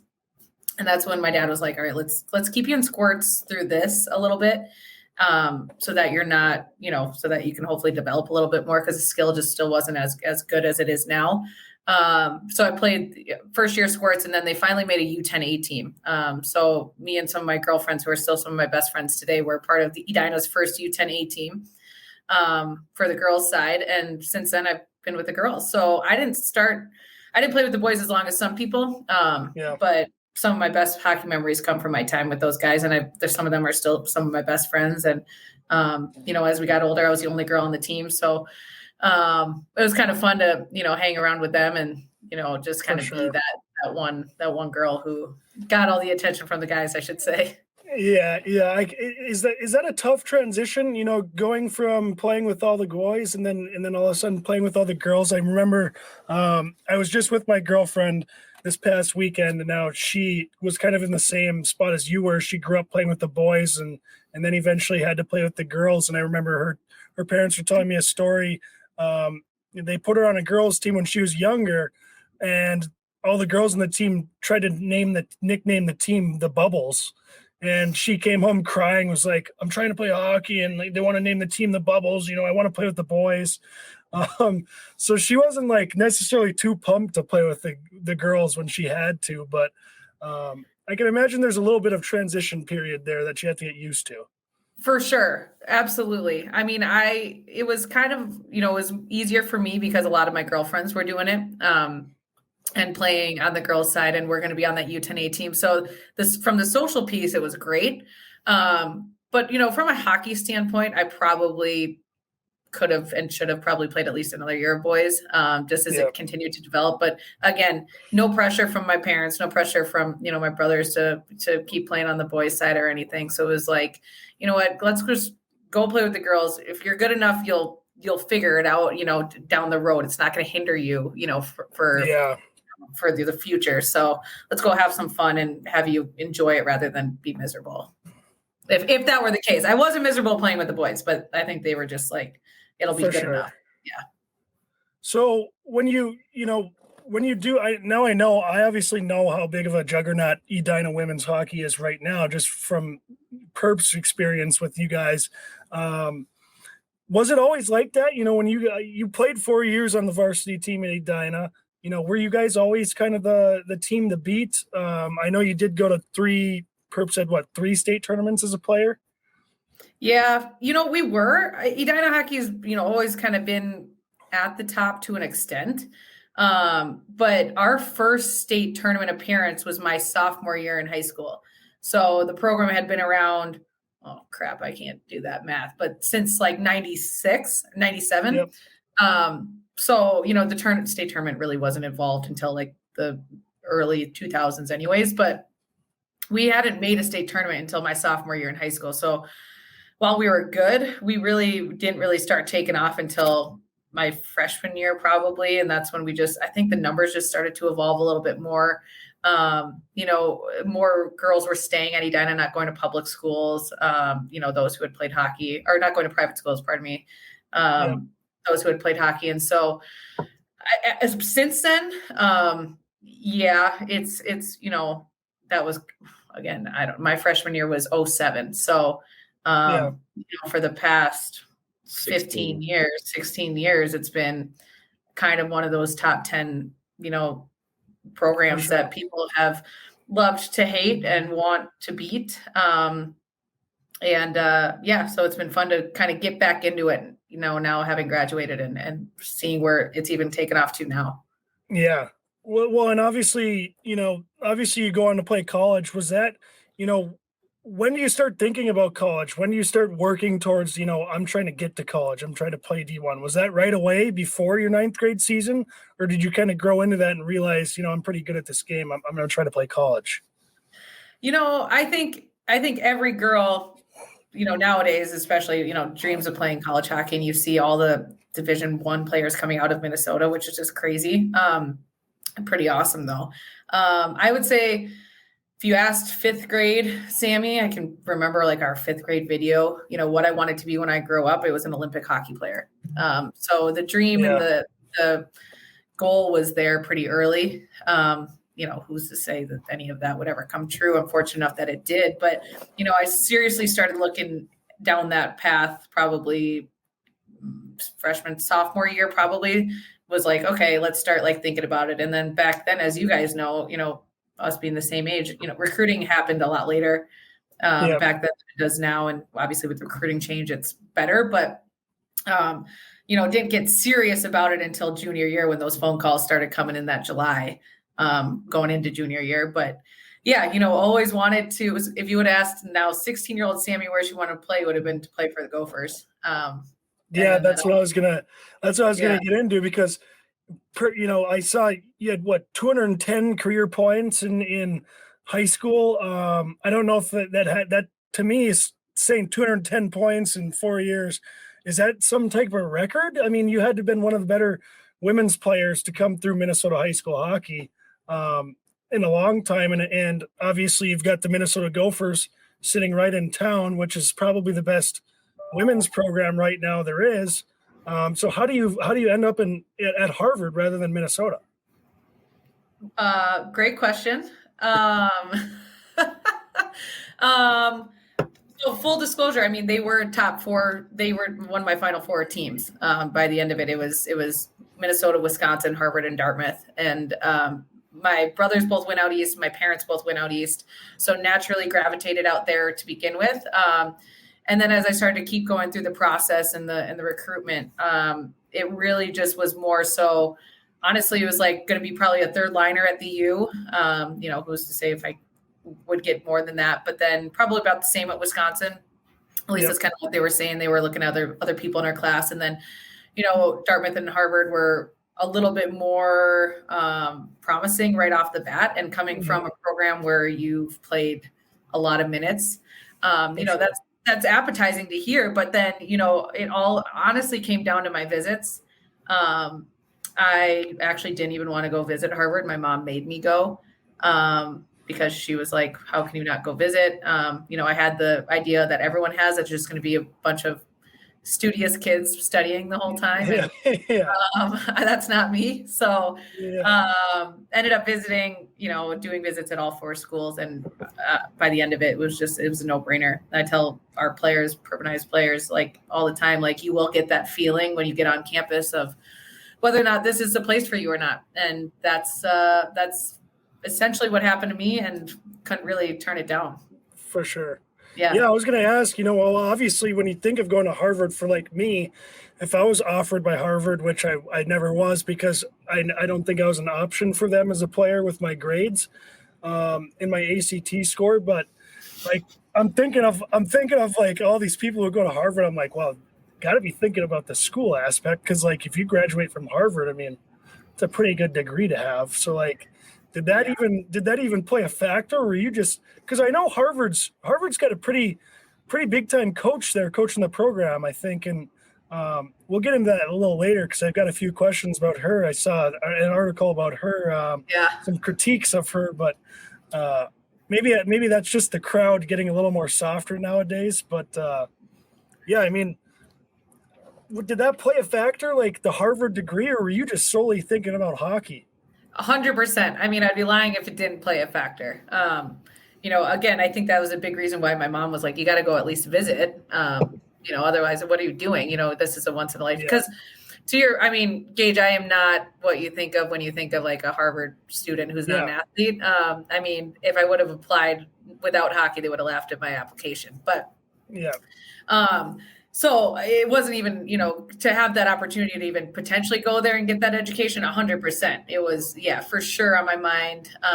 It's a little bonus to the rest of it, try to not let it play into an effect too much. Because it's like, you still got to enjoy, the 4 years there. And just because you get that degree, if you don't like anything else about it, it's not going to be fun. So for sure. Well, and I mean, you really couldn't go wrong with any of those degrees, I suppose. Dartmouth, Harvard, Minnesota. I guess Wisconsin's not as prestigious as the other ones, but you can't really go wrong with any of those degrees, whether you go to any of one of those schools. So I suppose. But I would say there's probably a significant difference between the Harvard H and the Big Ten degree. Yeah. Well, even Dartmouth is a pretty top end degree too, I think. But Dartmouth, to me, I think Harvard's got a really good women's program. And okay, so when did you end up committing to Harvard and deciding like that was where you're going to go? And then did you know other girls on the team there that were from Minnesota or? Yeah, so we actually had a pretty good Minnesota base. It's I'd say it's consistent. They have at least one or two on the team every year. One of my best friends who played at Blake, she actually went there as well. So we we're the same class going there. So that was great. And then there were a couple other Minnesotans who were a little older than us who were on the team at the time, but ended up committing my senior fall. So it was kind of right. I don't know. So the whole process, I guess, was, 3-4 months, but I think right as the season started, I think is when I did it. Making that phone call, as I know you guys can agree with, was pretty surreal. It's like looking back now, I think I remember how excited I was. I was, in my closet in my room, like, I didn't want my parents to hear because I was like all nervous. And I was like, calling Coach Stone, who Gage, you mentioned, is a pretty big deal. But I remember leaving, I was just so excited. But now looking back, it's like what I tell my girls now. It's like, not everyone gets that opportunity to play college hockey in general, let alone Division I, let alone at an Ivy League school. And so it's like, one, you can't all expect it that it's just going to naturally happen to all of you. But if it does, I mean, gosh, enjoy that ride, enjoy that phone call that you get to have, enjoy the recruiting process, and enjoy every freaking second that you have of those 4 years, because it doesn't happen to really anyone. I mean, the majority of the people do not go to play a college Division I sport. So yeah. Yeah, and it's pretty cool to say you played D1, especially for Harvard. So I mean, when you get to when you get to Harvard, you know, what are you thinking? Like, you know, you've obviously got a visualization of what you think it's going to be like, but obviously it's out east. You don't really know. You know, did it live up to your expectations? Was it a lot different? Did you kind of assume what you were getting into? Honestly, it surpassed my expectations by miles. Best 4 years of my life. I mean, it was just the most incredible time. We had a lot of success on the ice, but the friendships and everything I've taken away from it, aside from the degree itself, having it say Harvard University. I mean, there's so much more that I've taken from it. A ton of those, my teammates were at my wedding. My head coach and my assistant coach at the time were both at the wedding. So it's, and on top of it, it's like, it was a complete family. I mean, it's like, it's so much more than just your teammates. You're a family. And, you know, even the alumni that I didn't play with, I got to know really, really well. And so it just goes beyond the, you know, I don't know, 35, 40 people that you play with throughout your career there. So, yeah, I mean, it was just unbelievable. And on top of it, we had a ton of fun. So, yeah, it was just an awesome, awesome experience. Did you know, I've been to Harvard once. I never played Harvard when I was playing, but I did go actually party with them after we lost to BU in the Frozen Four. Ooh. We went and saw a couple of Edina guys actually that were playing on the team for Harvard, and they brought us to like, it was like a frat house, but no one lived in it. It was just like a house for like the finals clubs, Gage. Yeah, like members to hang out in, and I was just like, this is the coolest thing ever. Like, no one lives here. It's just a house for like people to hang out in and like have a good time. So, like, did you belong to one of those houses? So I did not. So there were our women's finals clubs. There's also a little bit of the Greek system on campus, but that's not where you party. So there's a couple sororities and a couple frats, but then there's finals clubs, and that's what you're talking about. And that's where, I mean, every weekend, that's where we were. Our scene's not super existent at Harvard because, one, fake IDs are impossible to get past anyone in Boston. And then honestly, the drinks were all free at all these clubs, all these houses. So why spend money on taxis and Ubers and bars when you can just do everything here? I mean, I should say everything was free for women. So not so much for you guys, but for us, it was a pretty easy decision of where we were going after, you know, our Saturday afternoon games. For sure. So now, and so you're senior captain, you're in the Century Club for points, which is a pretty prestigious club to have, 100 points in college hockey. Now you make it to the national championship game in 2015. Is that correct? Yep. So you had a pretty, I mean, was that, you know, did you have a good team all 4 years there? Are you guys pretty competitive, or like, who are you guys battling over there? Like in terms of women's teams, I know Clarkson's always got a good club out east. Who else do you guys kind of battle with out there? Yeah, I mean, so I think we got better as the years went on. We made the national tournament 3 out of the 4 years. We were Ivy League champs all 4 years I was there. But our rival was Cornell. Cornell was a big one for us. Kind of always battled for that ECAC championship a lot. Yale, I mean, it's crazy because now I'm, you know, a long ways out of college, so it's changed a lot. But Cornell was a big one for us. I mean, BC was a big one outside the ECAC, but just another Boston school. Obviously, the Bean Pot's a huge thing, which is so fun to play in. But yeah, I would say those were probably our two biggest, you know, as far as competitiveness goes throughout those 4 years. For sure. So then, I mean, in 2015, I don't want to bring up bad memories, but you guys do lose to Minnesota at Ritter Arena in the national championship game. What was that like, getting to play in the national championship game in the hometown against the hometown team who you probably turned down to play for? But nonetheless, had to have been an incredible experience. It was, aside from us being able to win that game, it was the most picture perfect end to my hockey career as a player. I mean, if you would have asked me as a freshman if that was going to even be a possibility, I probably would have said no. So the fact that we were able to get there, beat an incredible Boston College team in the semifinals in the Frozen Four, and then play against Minnesota at Minnesota, obviously being from Minnesota, I knew every single one of those girls on that team. The place was just absolutely packed. I've never played in an atmosphere like that before. I mean, 3,500 people packed into Ritter, standing room only, just louder than can be. It was unbelievable. I mean, it sucked. Don't get me wrong. Losing that game was awful, but it was so much fun. It was, and I mean, hats off. Minnesota was definitely the better team.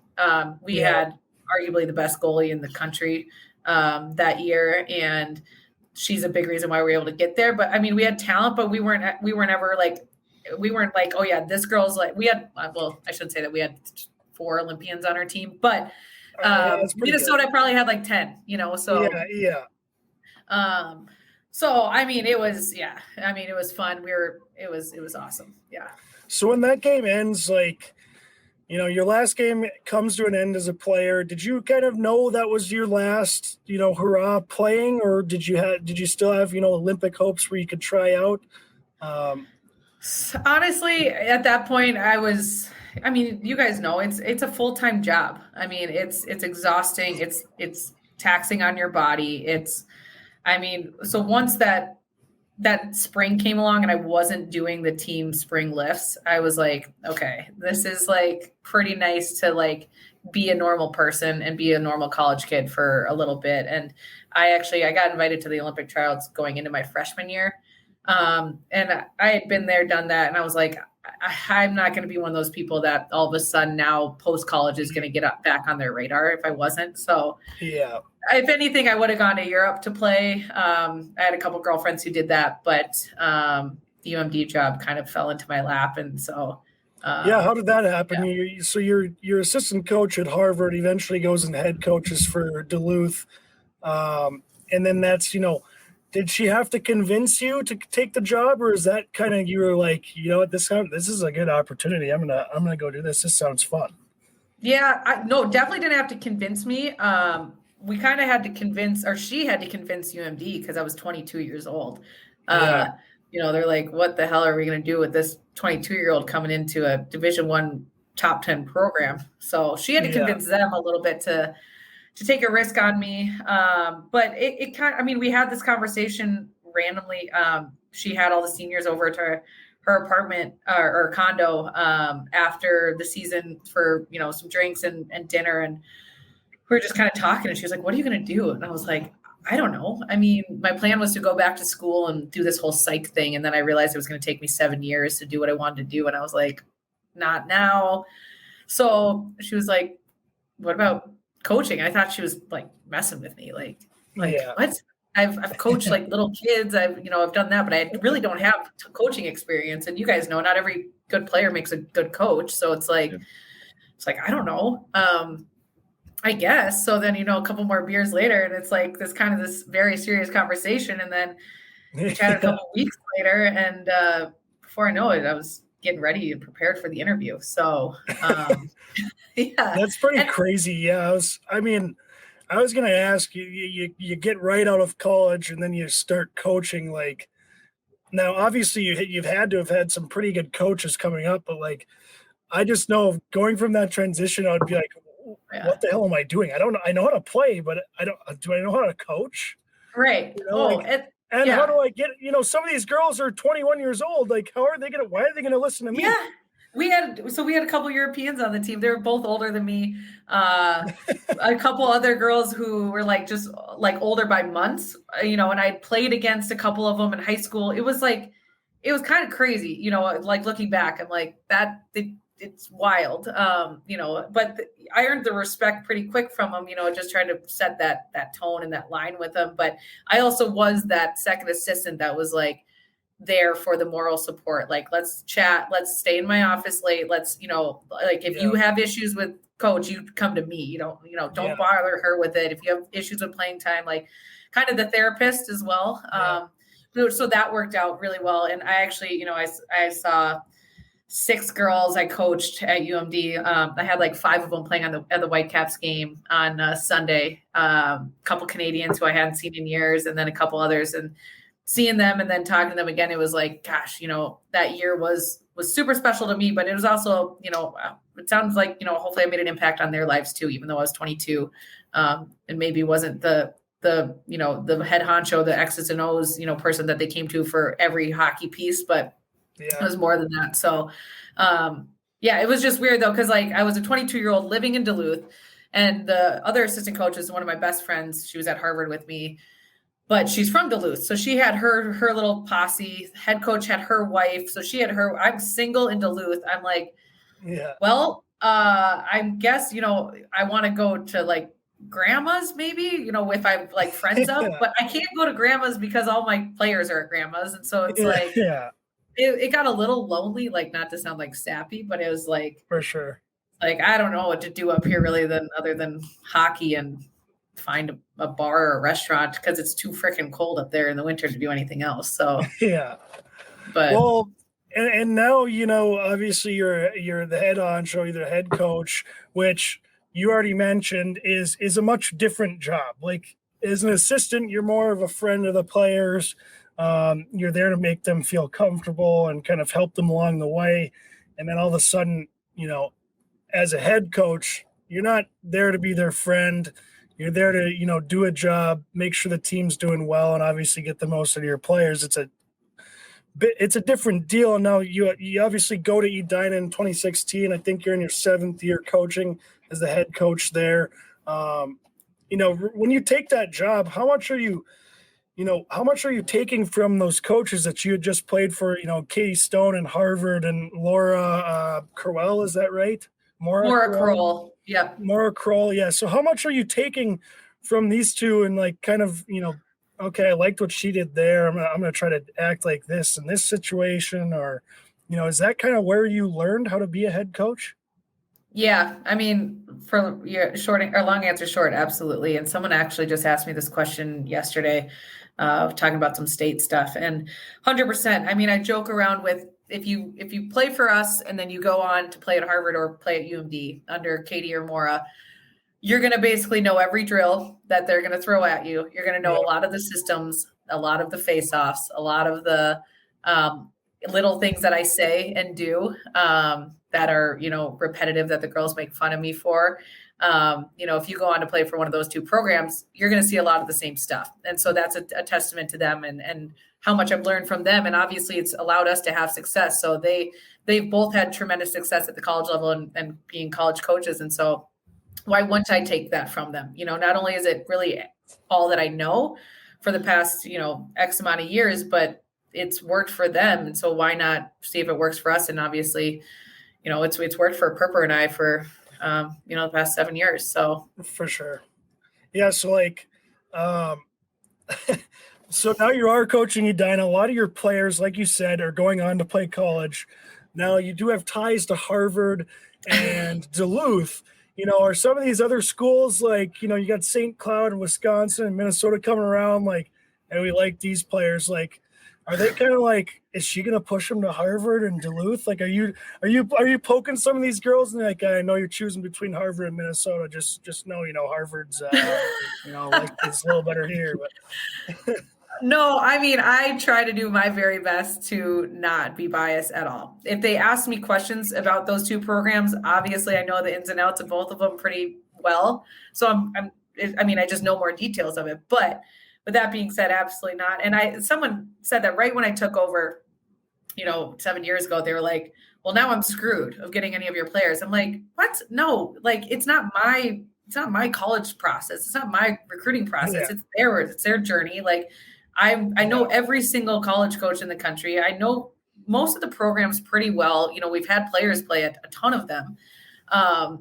And obviously we talk and coaches talk and things like that. And so I know the ins and outs of them all. And there's some girls where I would say never go to UMD and never go to Harvard, it just wouldn't be a fit for you. And like when other coaches are talking to me, I'm going to say, hey, there are some schools that probably don't have a chance for so-and-so, like For sure. she's going to go out East. She's already set her mind out on East. Like, don't waste your time. Or like, she wants to play in the WCHA. Like that is her end all be all. And we think she can do it. So like you can try, but so it's very honest, but obviously I probably know more about each of those two programs, but it's like, I tell every girl at the beginning of the recruiting process, like, and if they bring up one of those two schools, I'm like, hey, unbiased opinion, here's my thoughts, so I try, but I don't know. I had to ask that because I know if I was a coach, sending players to college all the time, it'd be really tough for me, when they're comparing the two. If North Dakota was one of them, I'd probably be like, you probably want to ask someone more in the middle here because I'm going to favor North Dakota a little bit. I mean, it's to your credit, Sammy. Like if you look at all the players that have committed, it's across the board. There actually isn't like a path to Harvard or a path to Minnesota or, to any of the schools that you've coached at. I mean, you look at Princeton, Dartmouth, BU. We have kids at Minnesota. We have a girl at St. Thomas, Wisconsin. All across the board, we've pretty much covered the map as far as girls since I've been there. And it probably is a credit to you as far as like not being biased towards those schools you played for or coached at and getting them where they actually want to be and what is a good fit for them. Oh, thanks for that, Perp. Yeah. I think you two, I know Purpur can, and Gage, I think you're the same. Like, again, college is supposed to be so much fun, and it's supposed to be like the best 4 years. Like, you don't have a care in the world. You get to play hockey. You get to hang out with your buddies. And so it's like, that was my path to the best 4 years of my life, but it's not going to be everyone else's path. And like, I would do them a disservice if I'm trying to get them there, where it's like, I want them to stay there for 4 years, if hockey's in their path, great, and play hockey for 4 years and come out of that and be like, I wish I had another year there, and make the memories that we've all made. And so, I wouldn't morally feel good about myself if I was not allowing that to happen. Yeah, for sure. And so now you're in your 7th year here. You've made the tournament 6 times out of 7, correct? 7's coming up. Yeah, 7 out of 7. 7 out of 7. Okay, so you're 7 out of 7. So now, like in the future here, if you don't make the state tournament, are people going to be calling for your head here and calling for your job? Probably, honestly. I might as well just run at that point. Just be out. Now, as a high school coach, are you allowed to admit that you guys recruit players to Edina and play, or is that something you kind of got to keep off the record? Because I know that's something all high school coaches do, men and girls. Is that something you guys can talk about? Like you talk to a girl over and maybe she might go play for Wyzetta, but you're like, hey, we got a better program here. We got an open apartment here. Your parents can say they live here full time and come to school. Is there a lot of that going on, or is that? You would have to ask a different program because it doesn't happen in ours. So I don't know how it works. It's definitely prevalent now. But I don't know. It's not happening at the cake eater bubble. So I don't have an answer for that. Okay. Well, yes, that's probably good that you don't. You might be in a little trouble if you did, but you got 4 state tournament. You've got 4 state championships right now. Is there one that means more to you than the others, or are they all kind of separate? They all kind of mean the same. And if you win it again this year, it'll mean just as much as the other ones. Or is there one that kind of sticks out? Like, maybe you shouldn't have won it, but you guys pulled it off and you did. It's kind of crazy because all 4 were so different. Obviously it would be easy for me to say the first one in 2017 being the program's first ever state championship will hold a very, very special place in my heart for a long time to be a part of that. And it was my first year coaching. But the second year after that was just so much different. It was a much tighter game, 2-1 game, a different team. And then the third year, Purpur's first year, we went into double overtime, out shooting a team, 60-10. But won that one to make that the three-peat, which was also just awesome. And then in 2021, we were the second seed, and I think Andover on paper was probably the better team. So I don't think people expected us to win that game. So that one not only was special in that sense, but we also went undefeated that year. So it's you've got different pieces of each of them that is just like, that will just always mean so much. And who's to say if we ever win one again? Obviously we want to, that's our goal, but it's the program hadn't won one in 20 plus years. And then all of a sudden we win 4 in 6. And so it's like, that's, you joke about the state not making state if my job is, going to be open to the public, but it's like, I think people unfortunately have this expectation that we're going to win state. It's like, gosh, it's so hard to do it. So when you do it, it's pretty special. And all 4 of those have just been awesome experiences. And does it not seem, Sami, like every year, like the state gets deeper and deeper, and every year there's like more good teams, and it's not just, the same, Edina, Tonka, Andover. Now you mix in new teams. Maple Grove is really good. You got, down the line, I mean, there's not just like a small faction of teams. It seems like each year I've coached, there's been, it seems like it grows exponentially. And like, even when you're playing teams unranked, they have high-end skilled players that can, bury pucks, or like a really good goalie. And it's like, it's hard to win. It's not like it's just you show up and you're Edina, you're loaded. It's not like that. There's actually, a lot of really good teams out there now, and it seems like it grows and grows every year, at least from my perspective.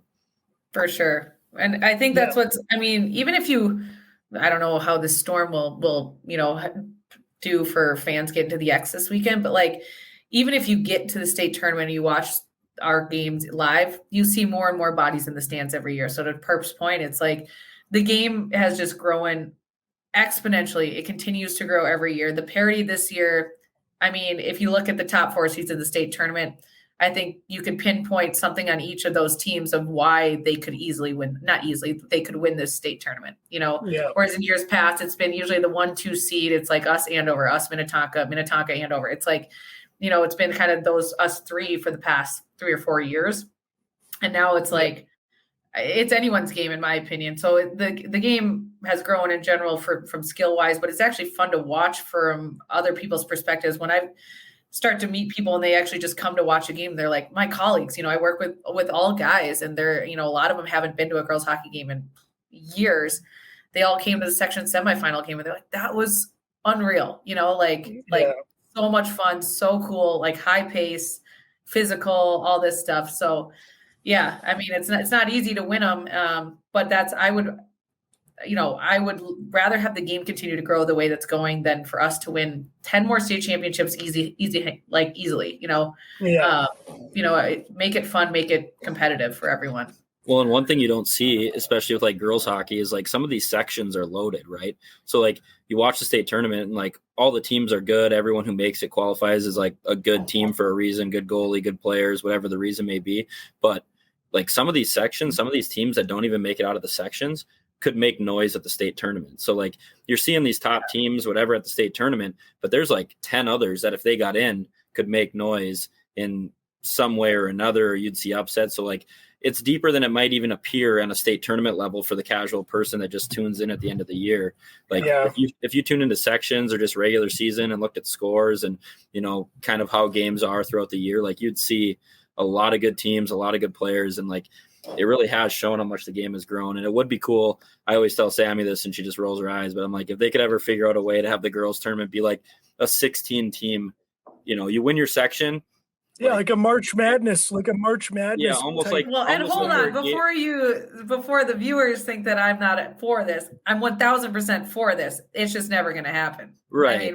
We've been begging and pleading for something like that to happen for years. So that's why I roll my eyes, because he wastes all of his time during the day. I'm like, what are you doing? And he comes back with this like 16 team bracket out of nowhere. I'm like, what in the hell? Well, sometimes I get a little time on my hands, and I think of ways that we could make the tournament a little bit better. But I think it's the same could be said for the men's too. Like the sections, some of the teams get buried in a really good section and they don't get a chance to go state. where if we did this March Madness, you rank each team 1 through however many teams, and then you have them play this big March Madness tournament like it's a huge section, playoff tournament. It'd be sweet because every team gets a fair shake, because you could sometimes you got the 1 and 2 team in the state Right. playing in the same section, and one of those teams doesn't even get to go to the X. I'm pretty sure even on the boys' side, like right now, I saw the section stuff come out. YZ and Edina are in the same section on the boys' side, and they're the 2 and 3 ranked team in the state. Like, yeah, it's unfortunate. I mean, it is the way it is, and it's always been that way. But it would be cool to see, YZ and Edina both at a state tournament. I mean, Sure. there is something cool about if they're in a section championship, like that atmosphere, that environment, all that stuff too. Yeah, but, for sure. But it would And be cool to see those top teams, compete at the state tournament, but only one can do it. So right. And they started to do it on the football side of things. So it's like we've seen the league take some action for it. And if you're going to do it in any state, do it in Minnesota. It's like, because especially, and I get it, you can't do it with the boys without doing it to the girls, which is at this point now, that's fine. Even probably 4 or 5 years ago, it probably would have been still a little diluted and just more work for everyone. But now, I mean, the top 10 this year, I don't know. I mean, I would say each top 10 team beat at least a couple other top 10 teams at some point throughout the year. So it's like, it'd be awesome if we could do it. But I mean, if you look at the girls' top 10 right now, I mean, I think maybe 4 of the teams from the top 10 made it. I mean, you're missing teams like Bill Murray, who's very good. I mean, I'm just thinking off the top of my head. Maple Grove doesn't make it. Benilde. Yeah, like there's some really good teams that don't get to go to the state tournament, and you're missing some really good players and good teams that could showcase a lot for girls hockey and just like the sport in general. But for sure. Well, I did want to ask about so you come from playing college hockey, then you go right to coaching college hockey, and now I like asking this question to all the high school coaches because coaching high school, the parents are a little more involved. College, you don't have to really deal with parents yelling at you and stuff because it's college. Now you step right into high school. Now you're coaching high school hockey. How many times are you dealing with angry parents like, hey, my kid's not playing enough of the power play? How do you deal? Do you just send Perp like, hey, Perp, go talk to them? I'm the head coach. I don't talk to them. Perp, that's your job. It's the opposite. I usually forward anything. Yeah. It's like, you don't have enough on your plate. Here you go. Yeah. Yeah. No, I mean, it's funny because when I got hired, I think there were 30 plus applicants for this job. And I was a 22-year-old with 1 year of coaching under her belt. And I got the job, and everyone's biggest thing was like, you're going to get eaten alive by the parents. They're going to run you right out. What are you doing? Why are you taking it so early? Why are you leaving UMD for this? What basically you're insane. Yeah. And I don't know. I mean, the first year was hard for them to complain because we did so well and then we won. So it was like, okay, they kind of shut up the haters right away. Yeah. And then, yes, we've had a ton of success throughout the years, but I think people have realized that, like, don't get me wrong, there's usually 1 or 2 parents every year that aren't happy and voice it. But it's not nearly as bad as I expected it to be honest with you.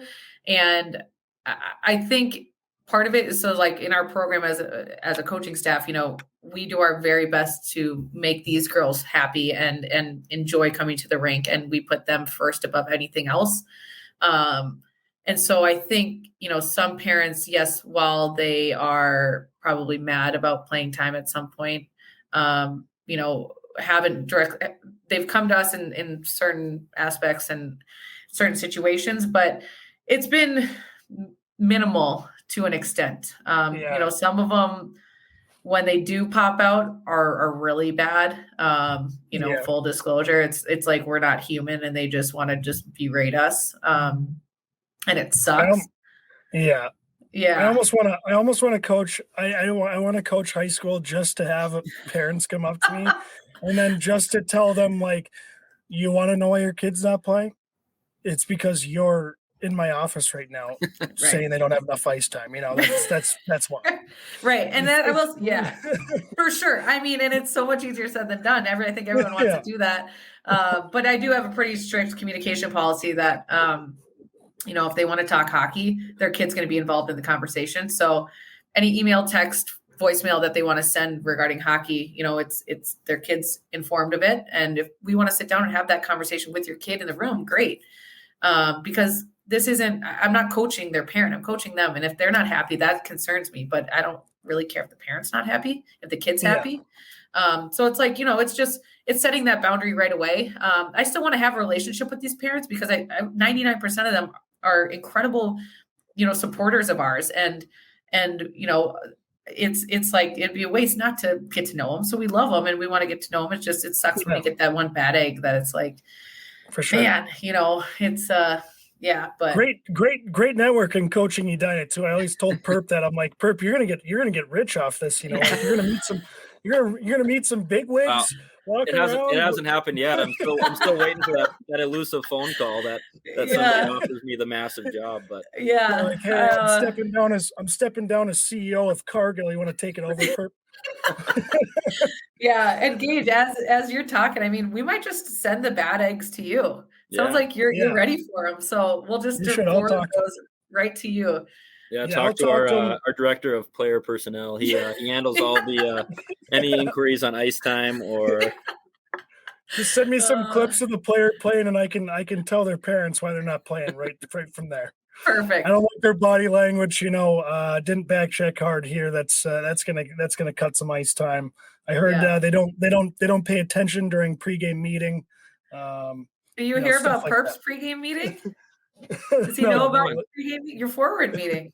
I don't think he's heard about it. Oh, well, that's one that you could absolutely, you know, can you imagine Perp? I mean, really loud spoken guy, you know, like, and he has a forward meeting before every game, and it sounds like things get pretty wild, and he's really firing up the girls. Kids in there. are bouncing I'm not in off it. the wall. Yeah, Kids I'm not in it. Off the wall. So it's Perp quite a learning moment for those girls. Interrupts their pregame rituals. They're probably playing some music, you know, doing their stuff, taping their sticks. Then in comes Coach Purpur. Great, he's going to tell us how to take a face off again. Nope, it's the message. The message is the same: pucks to the net and crash the net. We need a net drive. That's pretty much my only message every single time. It's quite the meeting. I wish there could be an extra set of eyes on that meeting, but it seems to work. It seems to get them. They love it. I mean, they come running for him, trying to find him for the forward meeting. They will not let him skip it. So it seems to work. Yeah. No, I like it. Well, Sami, before we let you go, I did want to kind of bring up your Harvard coach, Katie Stone, just because she's kind of been in the media a little bit for, you know, when I read this, I'm kind of more of an old school guy. I liked harder coaches. I loved when coaches would get on me and hold me accountable, which I think is, you know, what kind of sounds like what's happening at Harvard with Coach Katie Stone there. People are complaining that she's too hard of a coach, abusive maybe. I wanted to just get your feelings on that, if you could clear some things up, because I've actually talked to girls who have played at Harvard or visited Harvard, and all of these girls that I've talked to, they loved her. So I wanted to get your kind of thoughts on that, and you know, what's going on there. If you've noticed younger girls or kids now growing up, or just you got to coach them a little bit differently, you can't get on them as much, or you know, what you think is happening, I guess.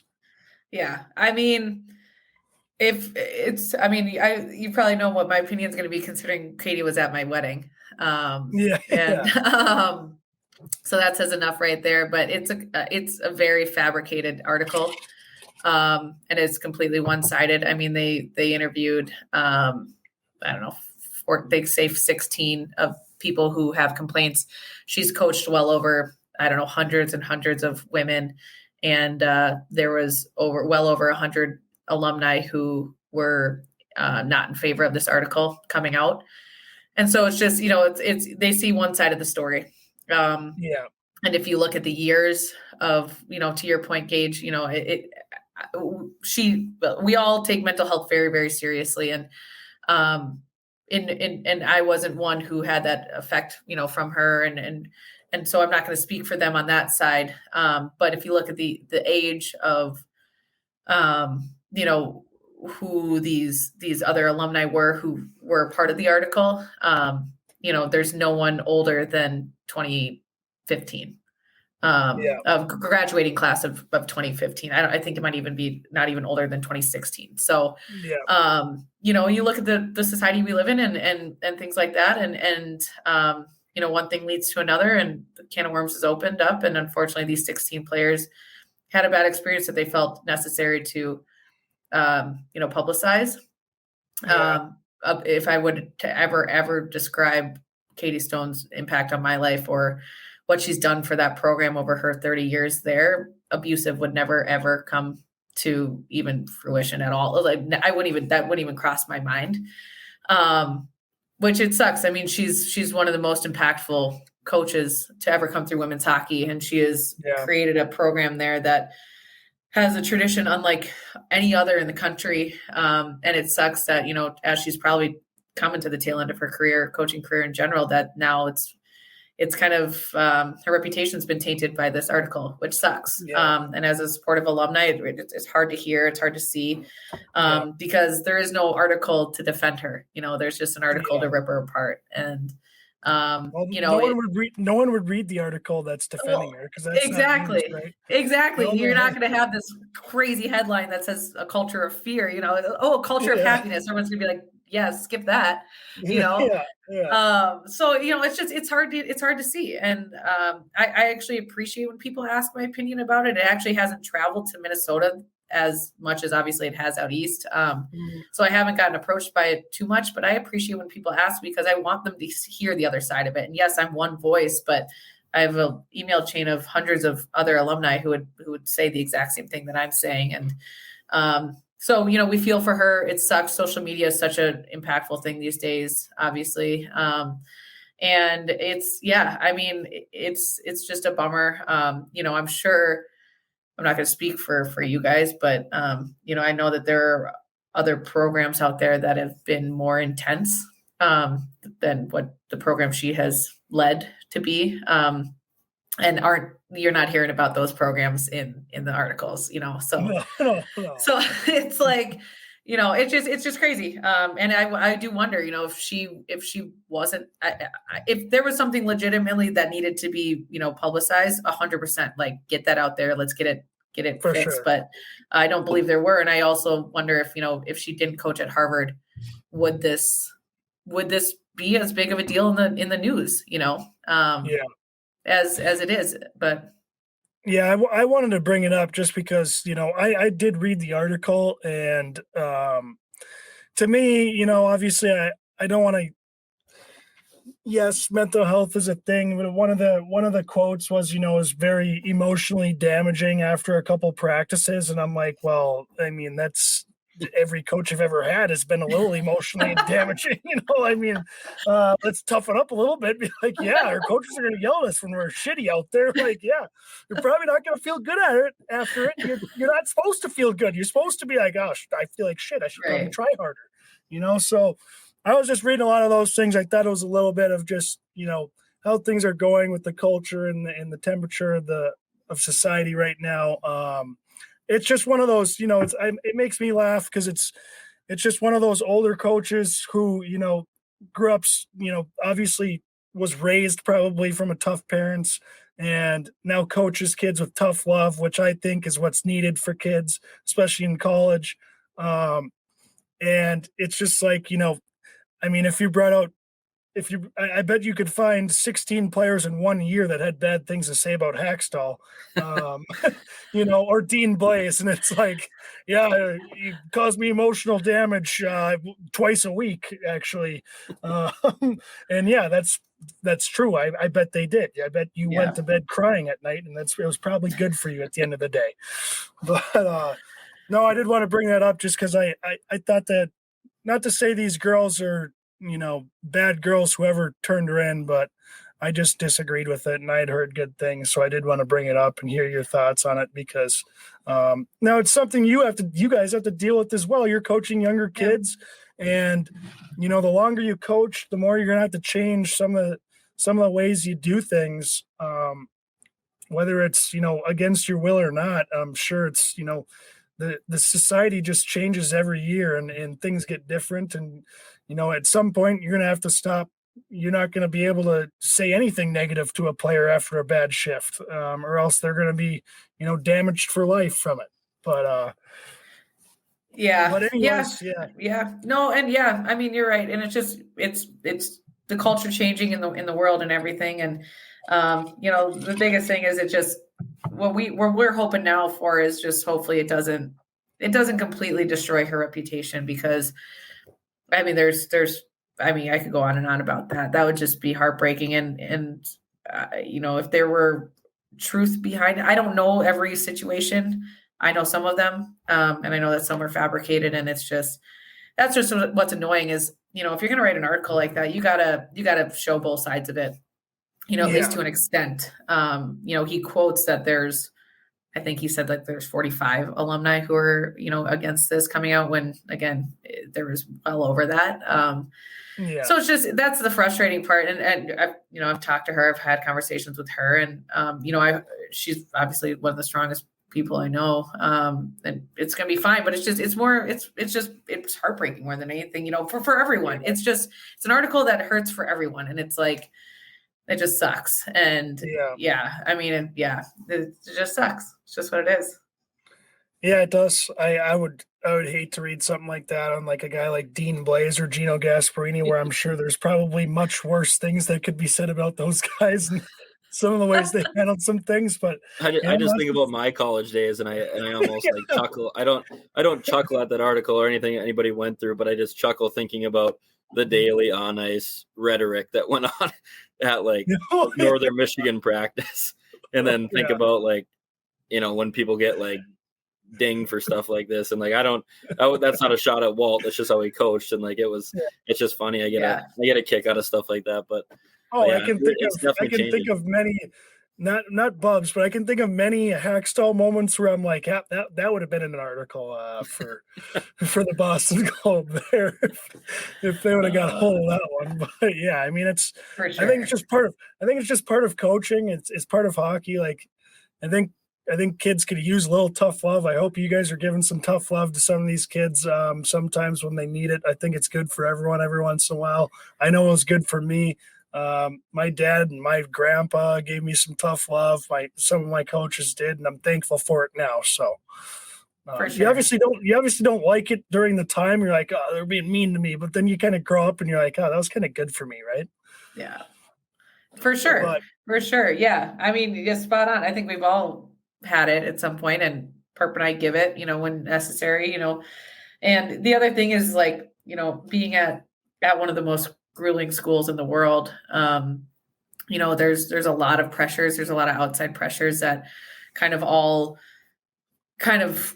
are put towards this, some of the issues that, all student athletes have gone through before. And I think, maybe she was the fire that the match that lit the fire. One thing she said maybe totally got them going and spiraled in a bad direction, which it just sucks. I mean, you've got so many other things going on in your life, and then maybe that's the one thing that you remember. And so, I don't know. Yeah. I'm not one of them. I'm fortunate enough not to be, but that's a great point you bring up. I don't think that story would have came out of North Dakota because you're going to school at UND. And now, obviously, you're taking classes at Harvard.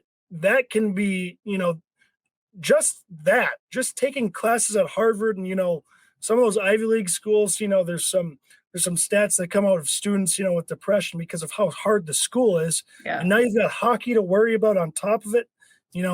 Obviously that can create some stress. For sure. Gage, you didn't even go to class at North Dakota. So, I mean, imagine the difference between Harvard and North Dakota. You're not even going to class, and these guys are like grinding through semesters. That's like, that's what I'm saying. It's like, I can't even imagine if I had to worry about like these tough exams where you're putting in hours and hours of study. Like some of my toughest exams was like, God, I got to study for like 45 minutes for this one. Jesus. It's just no way you ever put 45 minutes. Yeah, that seems a little high, I feel like. Yeah. Usually I just try to get a good pair of shades on and get my peripherals going on. I knew where the smart kids sat. Get a good vantage point at their paper, and usually you do your, that's where I did my studying. I studied where the smart kids would sit and where the best vantage point would be to see their exam, so I could copy it. But you didn't hook them up with some suit tickets in yeah, to help out. Oh well, some of the professors for sure. It's like didn't have time to study for this when I was on the road. Do you mind if I take it at home? Yeah, no doubt. All right, I'll get you a couple tickets. Yeah. No, I can't wait till that soundbite goes viral and then they're investigating North Dakota. Yeah. Gage's name is everywhere, and it's it was get a few extra has-been listeners. I was just gonna say he's getting the count up with that one. Yeah. Well, Sami, thanks for giving your time tonight. We really appreciate it. And good luck this weekend in state, going for that 5th state championship. That'll be something to watch for. It'll be on TV. Everyone watch out for that this weekend. Thursday, who do you guys play on Thursday? Lakeville North at 1 p.m. Lakeville North at 1 p.m. Tell your boss, you need to skip out for lunch, take a half day, get the TV going. What is it on? Channel 45 usually for Minnesotans. Oh, yeah. Yeah, the old 45, love that. Well, good luck in state. Thanks for the time, and you guys will enjoy listening to this episode. You might want to skip past it. We did a little spelling bee before this, and we all got a bunch of easy words wrong. So you'll see all of us. You'll see all of us why we didn't go to Harvard in college, and it'll make you appreciate your degree a little more. Well, thanks for having me, you guys. Cheers. Yeah, cheers. Thanks for coming on, Sami. Appreciate it, and good luck. Thanks, guys. We'll see you all next week. See you tomorrow. See you tomorrow.